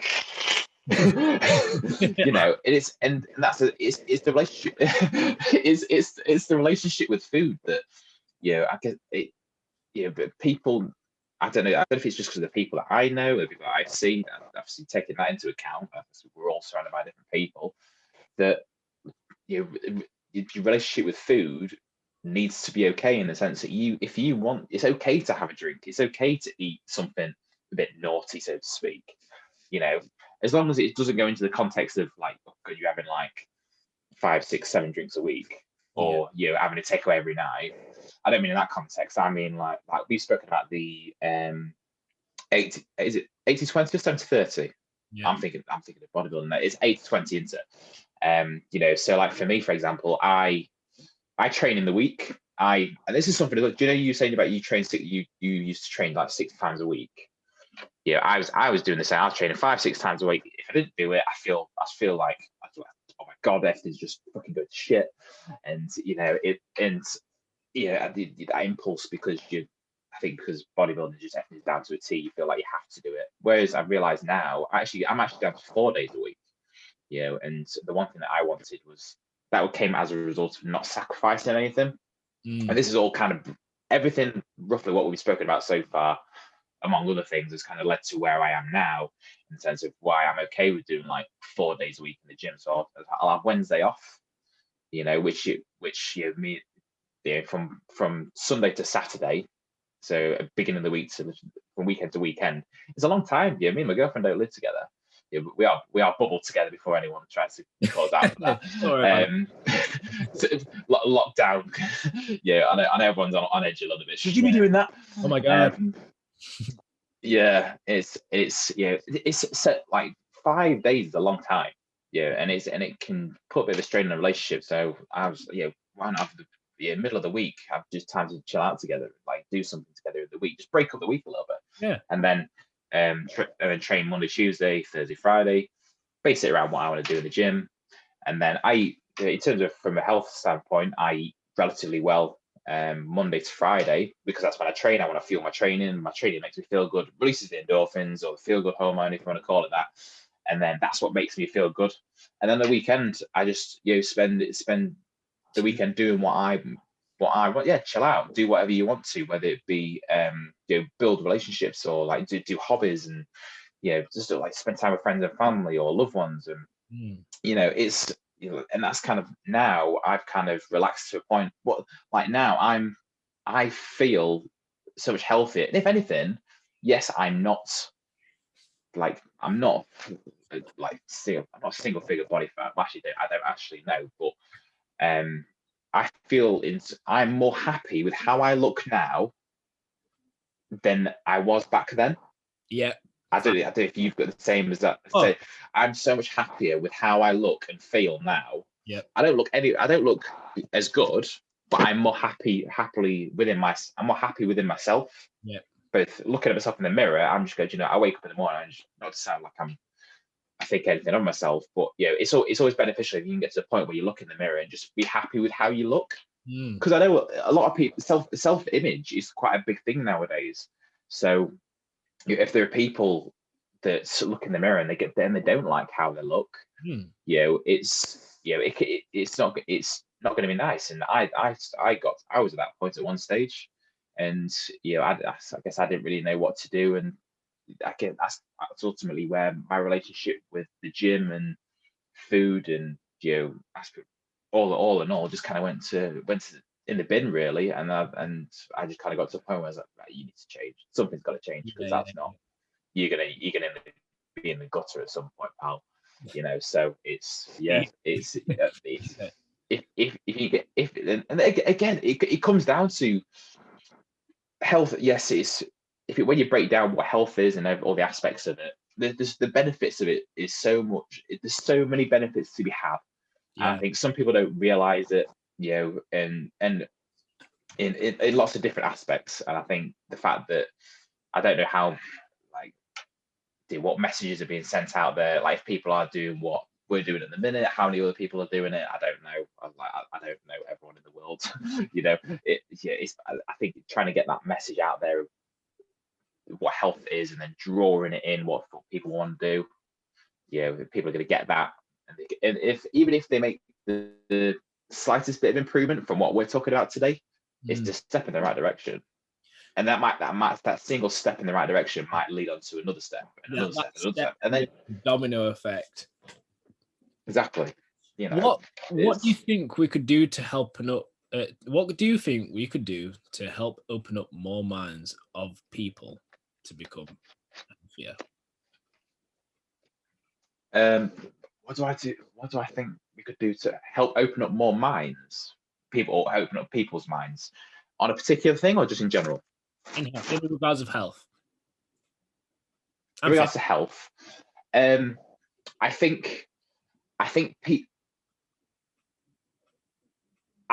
guess the whole social media is a big hurdle for people. Albeit it's not a hurdle for me. I just take it for what it is. I don't read into it. yeah. I just see his pictures and words. I'm like, okay, yeah. If I Yeah, ever scroll through it, I don't take anything personally. I never go, oh, I want to look like that, and then go yeah, put myself down. It's like, you're never going to look like that. I don't do that. But I realise that some people, social media has a negative effect on some people. But unfortunately, I think because of social media is obviously going to stay. Yeah, so I guess if that's going to stay, I think because people use that as a platform to communicate, I think a lot of people need to be use that as a way of talking about realism. I think and I've come to the point of that on social media, you'll only show and talk about the highlights of your life or what's going on in your life. And I think what people need to do is probably throw a little bit more realism into it and stuff that's relatable, because there are always going to be stuff that people that they've got going on in their life and they're a little bit bothered by it, but it's a little bit of, it's not a taboo subject, but it's almost like something that people don't really want to talk about, if that makes sense. mm, And I think because it's a little bit taboo, it's a little bit of a gray area, they see it almost like see it straight away as could it be a negative area. mm. And then I suppose from, I don't know, if you see it from like a business standpoint, if it can be seen, you don't want to you don't want to put any negative light on a business, for example. But there's always going to be a downside. There's always going to be a downside. So if people are aware that actually it's normal for that to happen, Mm. people can be more okay with it. Yeah. So, for example, let's I don't know. Give me an example. I suppose just try to think of an example in terms of like the realism of stuff. Yeah. So, money, right? Good example. This is very. I was talking to my girlfriend about this actually. My girlfriend has helped me massively in regards to money. I think it's So about girlfriends which help you just to like, if you get a good girl, by the way, which helps you to like dial in your shit. Because they say yes, something and you're like, hang on, what the fuck have I not been doing this? Anyway, carry on, dude. yeah. I'll be honest with you. Like, I've never really had a very good relationship with money. I've always, I don't know if I joke about it with my mum, and she kind of said that that what I do is just an impact of just how things were like when I was growing up, really. In the sense that I've always been my biggest fear, and I'm sure because it's my fear, I'm sure other people's fear will be as well. My biggest fear is running out of money. Mm. And that's I don't know if that might be if you can relate to that in any way, shape, It's or form. not. That's my biggest fear. That is it, run Yeah. out of money because to be honest, it's to live. It's expensive to live. I'm in the process of saving up for a house, and putting enough. I'm 27 now, and it's hard enough getting on the property ladder. And I'll be honest, I'm a little bit late to the game, to be honest, because of it just You what's are happened in my what's happened in you're on my time. So don't fuck shit up. You're on time. Just keep it flowing. Oh yeah. Well, I suppose. Well, I guess this is another thing as well. Like in terms of society, almost like tells you that you should be. Do you remember when you do this thing in school, in where primary school, secondary school, where you go, oh, I want to have a house by this age, I want to have married by this age, and I feel it's literally that, and I think it's I've become more okay with the fact that I've not got those things. Yes, it's unrealistic that all that on the side, but I think ultimately the position that I'm in now, I've become okay with where I am now because of just what's happened. I'm just like, okay, I've learned a lot of valuable lessons. You learn from it, you deal with it, you just work with what you've got, and you go from there. I forgot where I was going. So money, in the sense that I like it's expensive to live, and I'm it's my biggest fear was running out of money, and I was always scared to spend money. And I've spoken this with you about spoken about this with you in the sense that I would never treat myself because I was scared of running out of money. Because it's a little bit in the sense that I would always expect something to go wrong, and then like it'd take a lot of money to fix it. But then obviously you want some money at the end of it because it's the fear of running out of money. So my relationship with money was quite bad in that sense. And then it was actually my girlfriend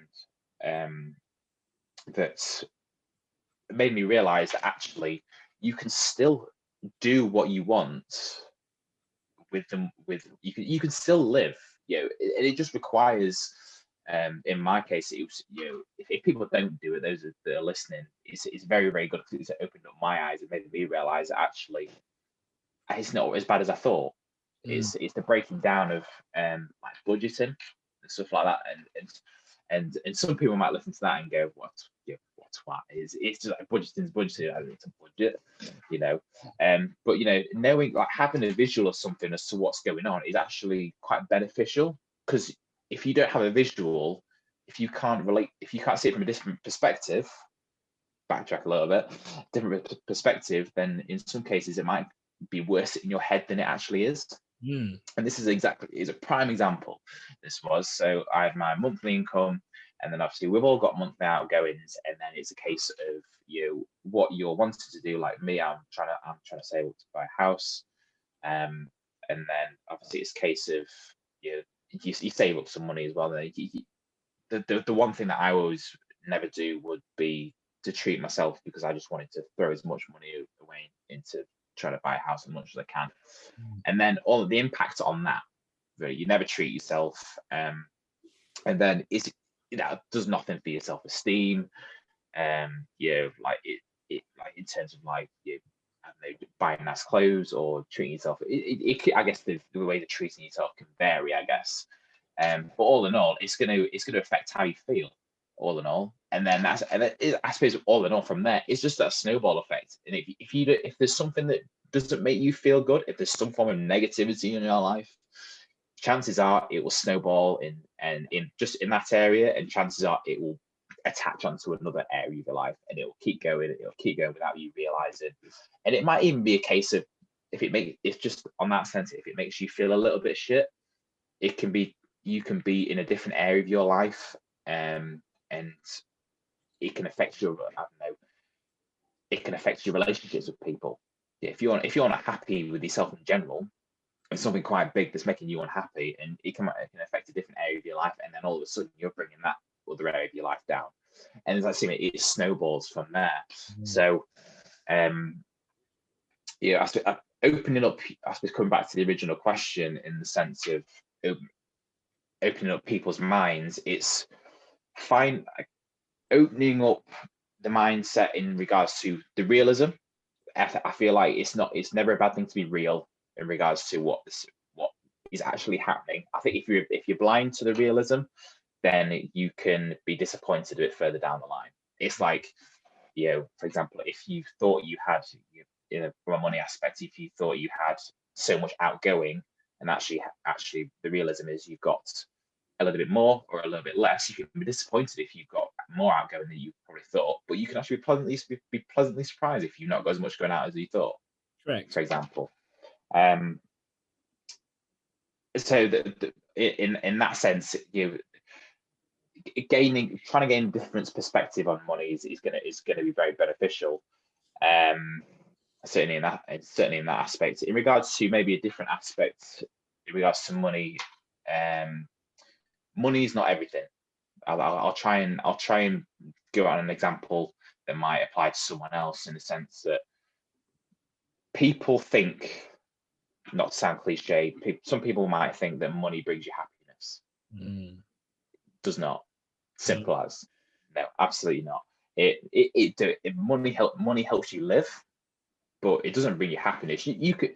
What would you rather be? Would you rather be a millionaire but unhappy, or would you rather be having probably be, I don't know, an average household income, or maybe on minimum wage, but you're a lot happier and you have a lot more values, and you have all the right ethics in life? What would you rather have? And I know which one I'd rather have. Millionaire. Joking. What? That, to me, like, it would definitely be the first option, where you have your values in line. The thing with money comes and goes, and if you have your happiness on money and it comes and goes and there's an infinite amount, you're never going to be happy anyway. And it's like, I've had very wealthy, rich clients, and they're some of the most depressing people I've ever worked with. Fact. Just because they they don't even say, for instance, they'd even chuck a lot of money into personal training, but not even really be in it because they're just like, man, it's just they just say that personal trainer. Whereas like, not saying I can't say a poorer client, but a person who is just more realistic and more common, such as you and I, would be like, right, this I'm putting money into this and I want to get my money's worth. So therefore, the attachment is on the result of what the money is gonna get them. Do you get what I mean? Yeah. I think.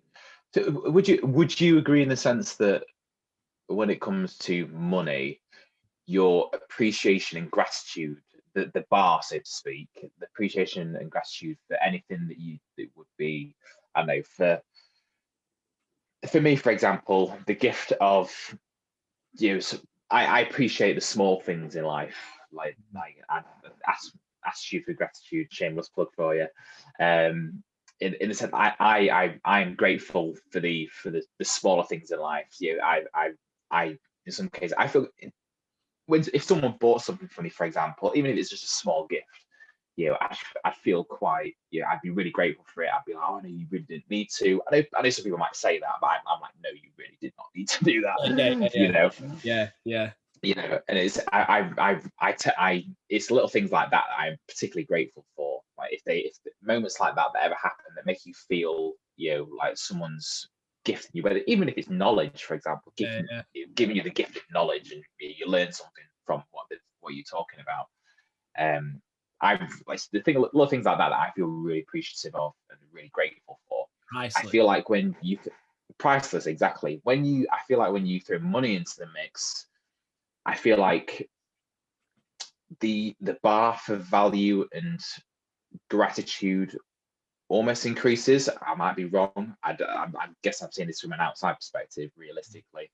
But like, I suppose like the things that would be small for them, for those people who've got quite a bit of money, will be massive for people who are a little bit further down.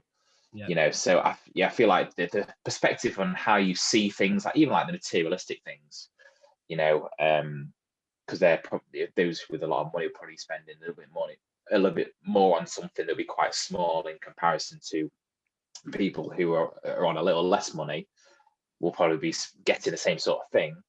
It could be exactly the same thing, but it would be, they might see it from a different perspective, in the sense of, oh Jesus, that's quite expensive. Fact. But and I think that can certainly affect how you see a lot of things.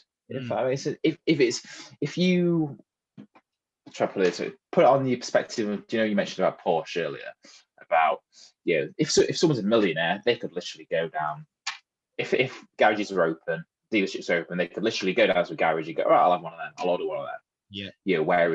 Whereas someone who is a bit more realistic and they've got that gratitude and there's that realism element to it, they don't have that. They might think, oh, actually, they might see it in the perspective, can I spend that money on that? Can I use it any better anywhere else? Could I change my life in different areas, if that makes sense? I feel like elevate or change to get to that point where I can, like, it's almost like, it's like invest. I'll put it in the perspective like investing in your future, if that makes sense. So think of it like if you're fortunate enough to buy a house, and then you put money into the house and you sell it for a little bit more than you bought it for. That's investing in your future, because when you come to upgrade your house, you've got a bit more money to play with to put into the house. It might be as simple as something that you're not actually upscaling in terms of size. The house might actually be not much more than probably what you originally bought. That you originally bought your first house at, but then you've got a bit more money to spend on it, making a house a home. And it's a very big thing. Making a house a home is one of the most important things. I'm going to quickly pause this because I need a wee so bad. Give me 1 second. So, what we were saying. It was the, I suppose, I feel like, I think money could affect you, like I say, attitude for gratitude, and I feel like you appreciate the bar for appreciation probably change Yeah, in comparison to those who might be on an average household income, for example. I suppose it's another thing as well. It's like, do you know, I feel like when money comes into it, I feel like the attitude on materialistic stuff changes. So, do you know, like when obviously now lockdown has happened, well, it's been going on for a year. I'm still you know, everyone like pretty much lost. I don't say lost everything, but we're all of a sudden we're not allowed to do a lot of stuff now. I think those who will have those who will have, I suppose, got the basic materialistic stuff and stuck with that, I think we've got through lockdown a lot better than those who like can't get their materialistic stuff through money. If that makes sense. So for example, I don't know, I suppose like gyms, for example, like I don't think that like these people who are competing, the relationship with competing and stuff like that, because they're not got a proper gym to go train, and if they're not fortunate enough, how that's affecting them in regards to doing that, and obviously, you know, how they're doing. Or for example, like even like going to get your hair cut and stuff like that, or going like beauty salons and stuff like that. Yeah, I suppose for those who pride themselves on, you know, looking good. I'm not saying you shouldn't pride yourself on how you look, but you know, things, it's kind of like, all right, okay, it's, you know, they're short. You can understand why they're short, but it's all right. You know, I've still got my health. I've still got a roof over my head. I've still got food on the table. You know, it's like anything like this almost like they're the basic stuff. Anything on top of that is a luxury. Yep. And I think when money comes involved, luxury stuff can be mistaken for like materialistic objects and yes, like the things instead of, so like a luxury to me is like let's say for instance the only materialistic luxury, or what I look back on, is that I was very fortunate to be able to afford the laptop what I had to help me to continue to build my business during the lockdown, despite the gym being taken away. And it was like I was very fortunate and to think, okay, right, I've still got my legs, I've got trainers to walk in, I've got stuff to like go out and like do simple things, be able to drive my car, the previous car, out to the Peak District and go for walks in the summer, or just like the garden. Do you know what I mean? And it's like whereas like people were focusing, what I felt like what made it harder for people, they were focusing on a lot of stuff what they just didn't have anyway, and they use it as an excuse. And it's like they didn't need it. Yeah, you didn't do that in the first place. Like, and I always knew that I was a very minimalistic person, but what happened with the lockdown, it helped to enhance that and thrive that and make that much more of a bigger thing, to make me really think like say for instance, like my wardrobe of clothes, I ended up selling loads of clothes. Like I ended up making a bit of money on just selling some trainers, which I just didn't wear and see the point in. I was like thinking, why the fuck have I spent £360 on a pair of trainers which are horrendous? Like, and I just thought, and I just like sold them. But like instead, I bought stuff such as like secondhand. Like, there's an orange jacket which is covered up behind there. Like, it's like a vintage Nike orange jacket for like 30 quid, and it's like I'm turning into like a thrift guy, but like I kind of like retro clothes. Like, I've always been into like retro colors. It's all come from like GTA Vice City, but like I like 80s. Is just with the just quickly with your logo, because obviously when you changed your Passion to Progress logo, that's the vibe I was getting. I was sort of like getting like that retro kind of like, it's sort of, like I say, it has got that GTA kind of vibe to it, as well. Like like I said, the color scheme and just how the style of it. Yeah, sorry, go on. Yeah, it's all good. Like the color palette is just based off like just that era, because like what resonated with me with GTA Vice City, it was such a big game, even though it was incredibly violent. I just love like the radio and just how it was, and just like I've always liked stuff like that. And it made me realize that with all of the materialist objects what I had before was not in sync with that, and I was just in with the crowd as just being a sheep. And like now, literally, just wear like I have like 10 of these t-shirts and I wear them in different there's like a white one too, but like I wear like my own stuff that I like to be comfortable in. I like The only stuff what I buy, which is worth a bit of money, is just like Nike tracky bottoms because the fit is just fucking sick. And that's it. But like apart from that, I don't even the only thing what me and Olivia tend to spend our money on is just good food. Like we may shop in Aldi one day or Waitrose or M&S, but like when we get stuff we're like in reduced section, like, ooh, what's gonna go out of date today, and then we'll get something like that. It's just like even that I get, even in some aspects, I wonder like if some people might be a little bit embarrassed to kind of go to the reduced section and can just kind of just like, like from an outside perspective, they might think people are looking at it going cheapskate, you know. It's like, no, it's just like this in that sense there's nothing wrong with it. It's like I say, it's you can shop from like Aldi in one day. Like I do a mixture of Lidl and Tesco. I do when I go shopping, you know. Just it was in that sense, it was a mixture of, well, actually we've kind of, me and my girlfriend kind of took it a step up really.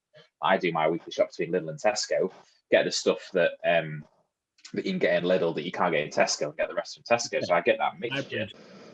And then what we've done over Christmas and New Year, we actually decided to enjoy some good food. So have you heard of Gusto?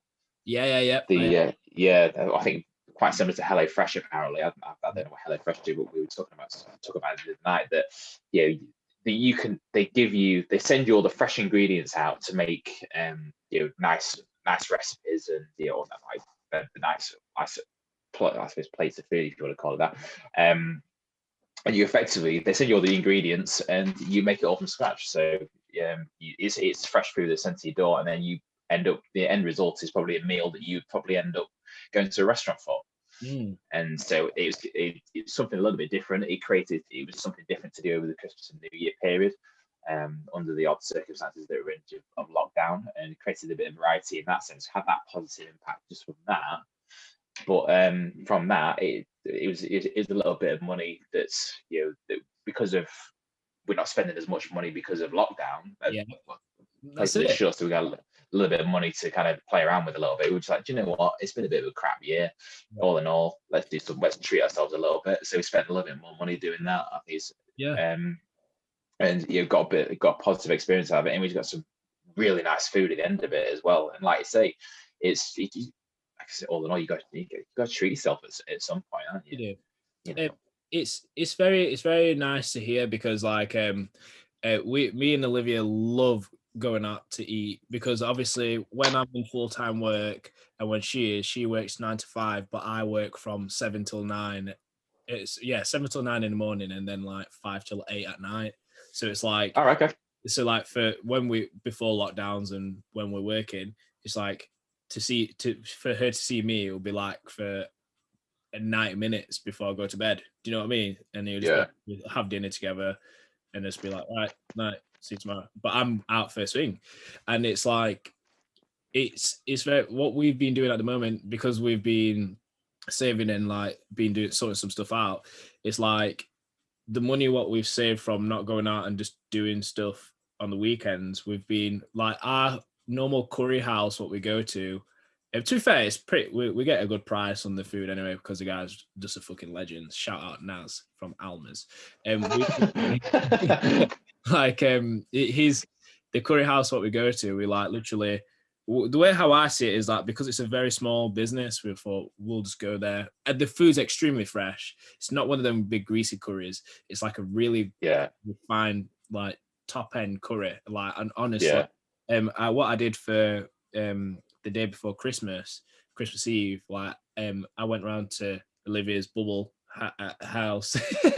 And long story short, like all of her family were there, and I said, right, I'll buy this curry just to say thank you for the year before, and this is like present to the household, because it's like, this shit is fucking lit. Like, you are going to enjoy this curry no matter what.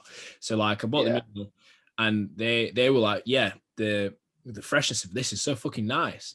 And we're going to go tonight and just get a takeaway from there. Like, and even though it's like 25-30 minutes away, it's just nice just traveling, knowing that you're going to get something which is worth the money, go back and just be and it complements what we do. It's like, we don't wake up the next day like, oh God, I feel so good. It's like, I used to experience it. Whereas like this now, it's like I wake up and I'm like, right, let's just burn it off by going on a nice walk or something like that. Do you know what I mean? Yeah. Yeah, money is like very funny. It's a very touchy subject because It is. it shouldn't be like, to be honest, I'll tell you straight, this year, like I did my taxes early this year, and I never do my taxes early. But like because of having the time off, I've always asked for time off. I've always asked God, I was like, Got to. God, I was like, please, can I have a long time off so that I can just sort things out? And lockdown Yeah. has been that thing which has enabled me to take a step back, still train, do what I need to do, but sort things out properly and not be half arse with it, which has enabled me to financially come out of it better off, just due to like understanding outgoings and income, knowing how to budget better and where to put. Yes.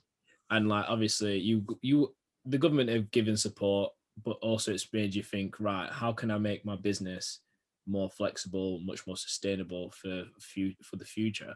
And Yeah. and you can't, and I was pretty surprised. One of the main things which I was surprised about is how the big corporations were going under within 2 weeks of being locked down, like Debenhams or whatever it's called.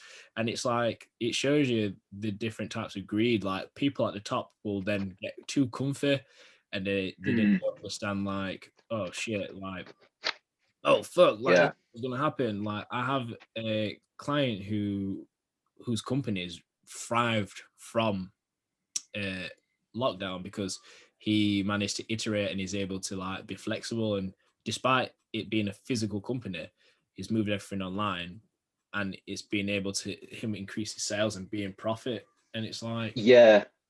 it's crazy. I feel like I'd like to think that lockdown has been valuable, is going to be valuable for a lot of people, I think.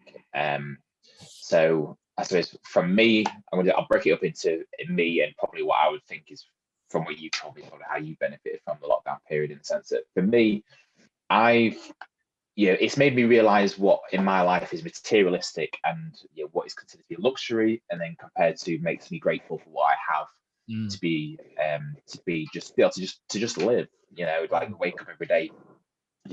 I'm fortunate. I know this is because some people have been I suppose being laid off. I haven't got a job as a result. I consider myself to be really lucky that's part of an industry that's actually thriving as well at the moment. So I'm fortunate enough to be able to still have my job. I am grateful for that every single day. And not to mention being a business in an industry that actually responding quite well to it. I've got a roof over my head. I've got money coming in. I can put food on the table. I've got, I'm still able to see my loved ones, but to a point. I'm bubbled with my girlfriend, so I can still see her. It's not quite. It's yes, there is other things that I don't quite get to the same degree. Yes, I have, like my brother and my mum. I live with my dad. I don't see my brother's side of the family. Like I don't get to go over there and spend time with them. Like there's his wife, there's my niece and nephew. My niece was born not too long ago, just before Christmas last year, and I only got to see her for the first time on Christmas Day. As a result of what we were allowed to do on then.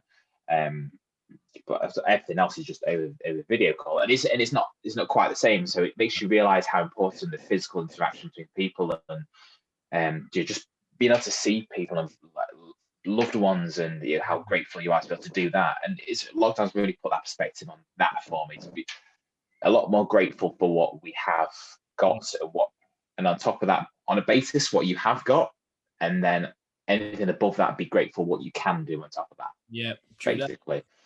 So and not to take things for granted.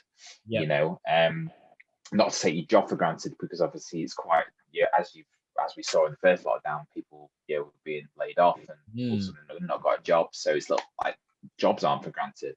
So I think if you take that, I think on that perspective, like, I would take that attitude out of lockdown, and when this is all over, I'll continue to take that and just carry that forward, in the sense of that health, both physically and mentally, because obviously that's a bit of a sticky subject during lockdown.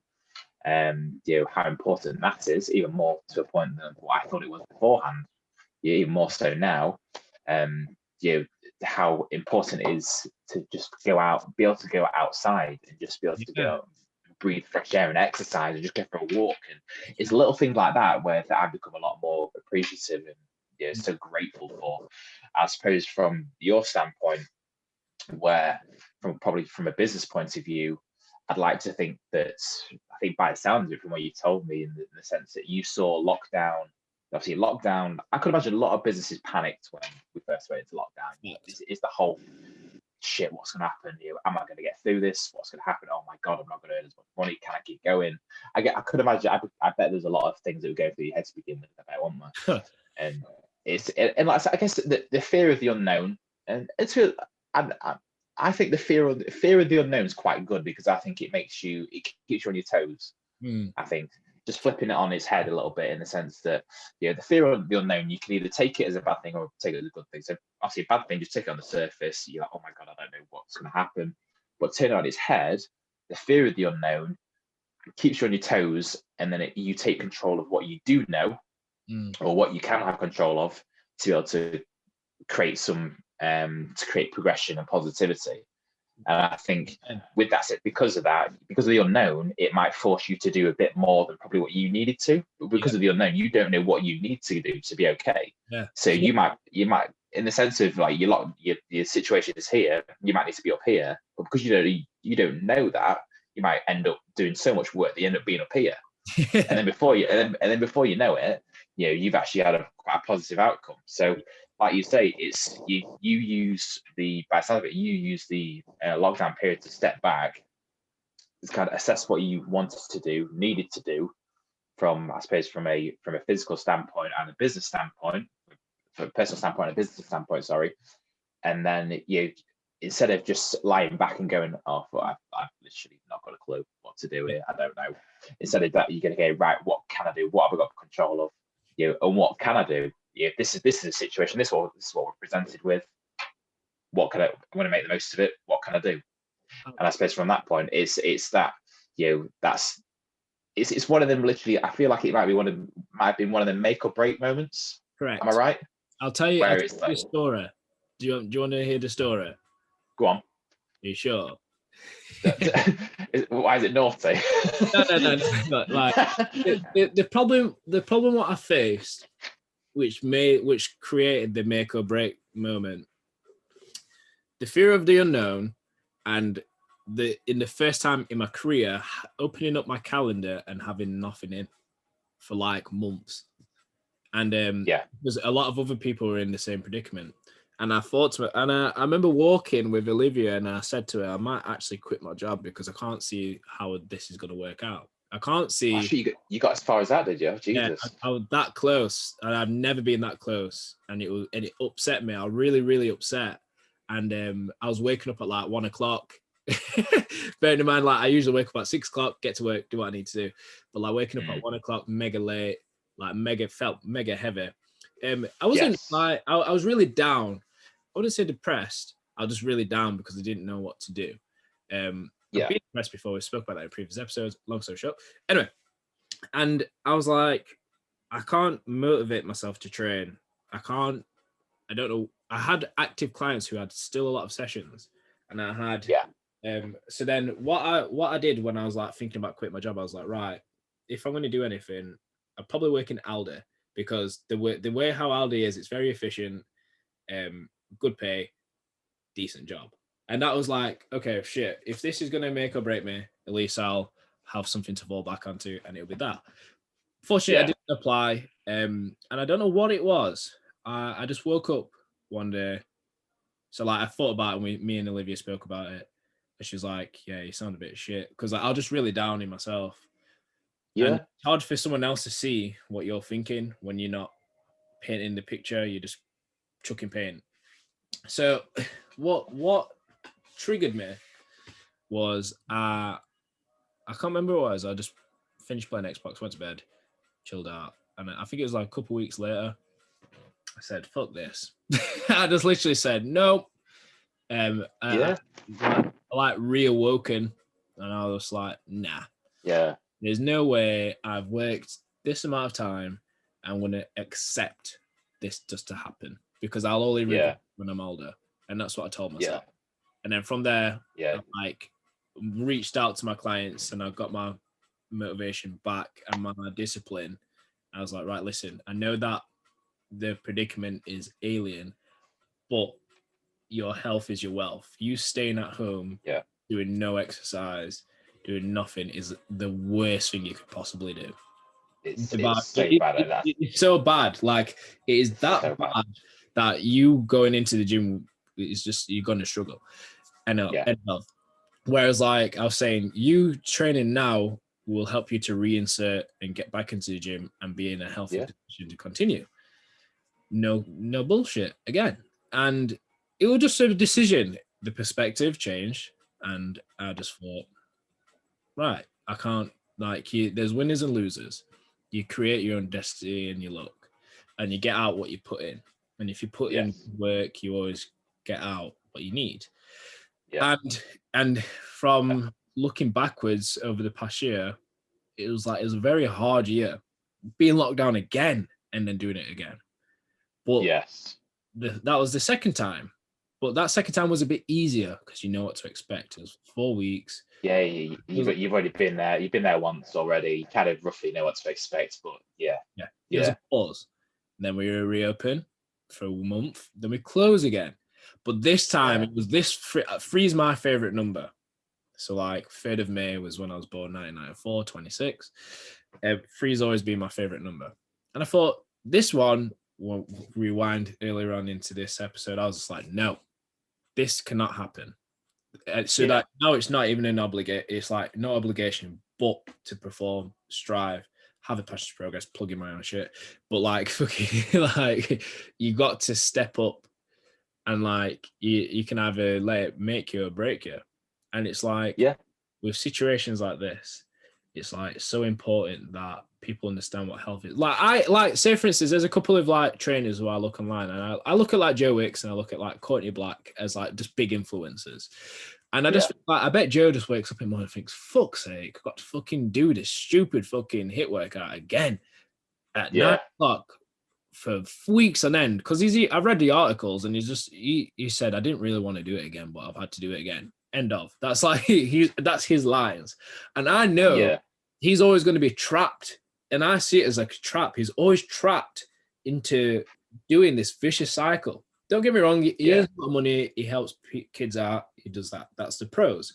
But the cons are, it comes at a price. It comes at a price which is like, all right, let's say that he has to do that for the next 10 years. Do you really want to do that for the next 10 years? No, of course you don't. Why would you want to do something if you're not enjoying it? What's the point? Exactly. And it's, do you see what I mean? Yeah, exactly like that. But I guess with anything that you do, you got to be happy within it. Yeah, I think that's also something as well that I think a lot of people. I've spoken about this a couple of times in the last few months with people where it's like, although like my reaction to lockdown initially, like I wasn't bothered by it too much. I wasn't bothered by it because although it felt like you were having a lot of things taken away from you, obviously there's gratitude, the basic stuff that I would consider like food on the table, you got a roof over your house, just fortunate to be able to have that, because to be honest, there are some people that don't have that. I've still got my job, and again, the gratitude on the basic stuff. But then also there's still stuff that you've got control over. And I think I try and tell people, I think this is going to be contextualized as well in the sense of control what you can. And I don't mean in the sense of like, if you spin that, I think you've got to be quite careful in the sense of what I don't want people to take that in the sense of is that you take control, everything's working in your favor. Like what I mean by that, is you've got control over what food you put in your body. You've got control over how much water you're drinking. You've got control over how much sleep you get, what time you go to bed, what time you get up. What type of people that you associate yourself with. What type of people that you hang around with. Little things like that. Realizing the stuff like that, it kind of made me go into the first lockdown that it's actually okay. And then to tie that in with the stuff of the control in the sense of on the basis that you've got I thought anything above that is I would consider to be a luxury. again, this is where the bar gets set from that. That's just like you. I'm a minimalist in the sense that I consider fortunate in lockdowns to still have a job, still have money incoming to be able to put food on the table. It's I mean, it's you've still got, if you realize that you take control of what you can from a personal point of view, you've got control of your happiness. Why wouldn't you want to be happy? You're here once. Well, like to think you're going to be here till you're like you're 80. I'd love to get to 90. It's why you're here once. Why would you want to be unhappy? True, And it's I think life is kind of going through finding out what works for you and what doesn't, find out what makes you happy, and then you could believe, and the lessons of you can actually control what makes you happy. Of course you've got to go through the negativity of finding out what doesn't work, and you live and you learn, and you just carry that forward. And that, I think, probably what people don't realize is probably they've got a lot more control over situations where they don't feel like they've got any control. And I think that realization that maybe it makes things not seem so bad, and as soon as you realize that, it might help in regards to anxiety on situations, and ultimately, like I say, it might just go, could be worse. That's it. If you can make light of a situation, a negative situation, because you can see the positives in it in some way, shape, or form, it's not going to make it seem so bad. And you can ultimately, if you take that angle on things, then ultimately it's going to lead you to being a lot happier. So, and obviously lockdown is considered to be quite a negative situation in itself. So if you can see any positives, if you can get every last scrap of positivity out of it, probably have to look for it.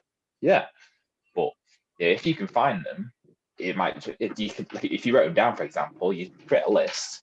You've got a visual aspect of realizing that, actually, do you know what? It's a lot better than I thought it would. I've got control more than I thought. I can go out and do an exercise, go out for a walk. I appreciate the fact that I can actually go out for a walk. In the first lockdown, we could only go out for an hour, couldn't we? Yeah. So even from that, I'm grateful for the fact that I've got my health and I can go out for exercise for an hour a day.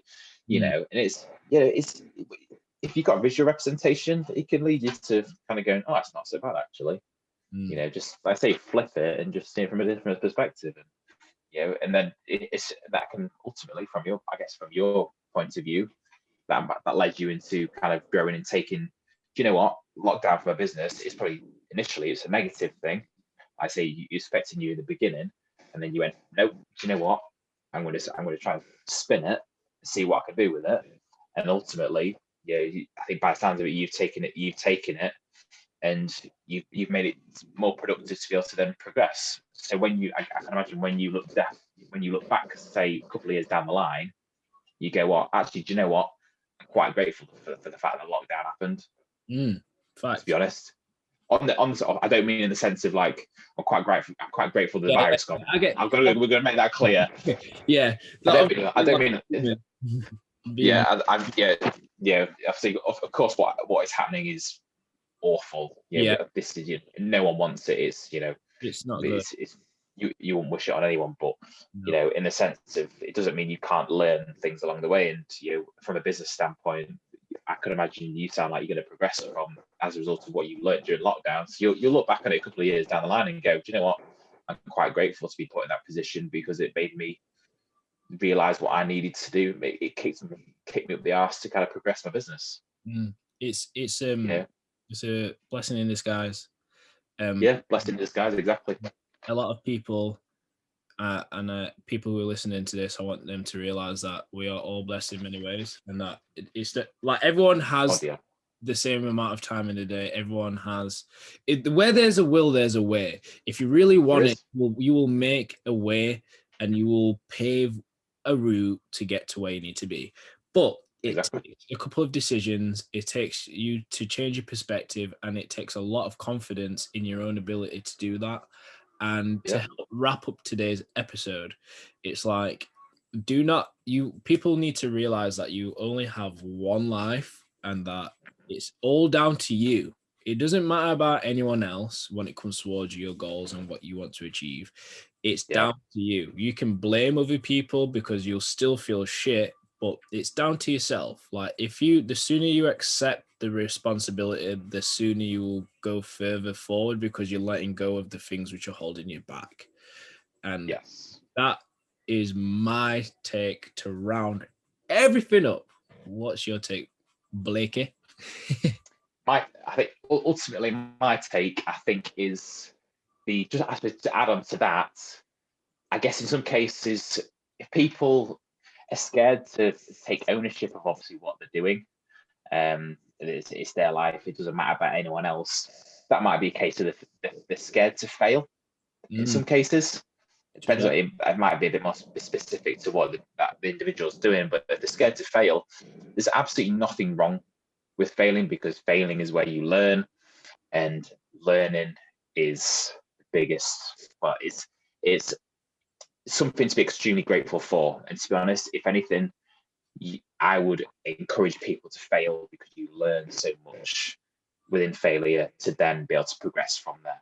Because failure, when you fail, it doesn't end there. It actually, you'll end up going a lot further because you learn, and it's so valuable. And that's ultimately the value in everything. There's value to be sought in everything, and if you can see the value, then you we'll put it in the context of health is literally wealth.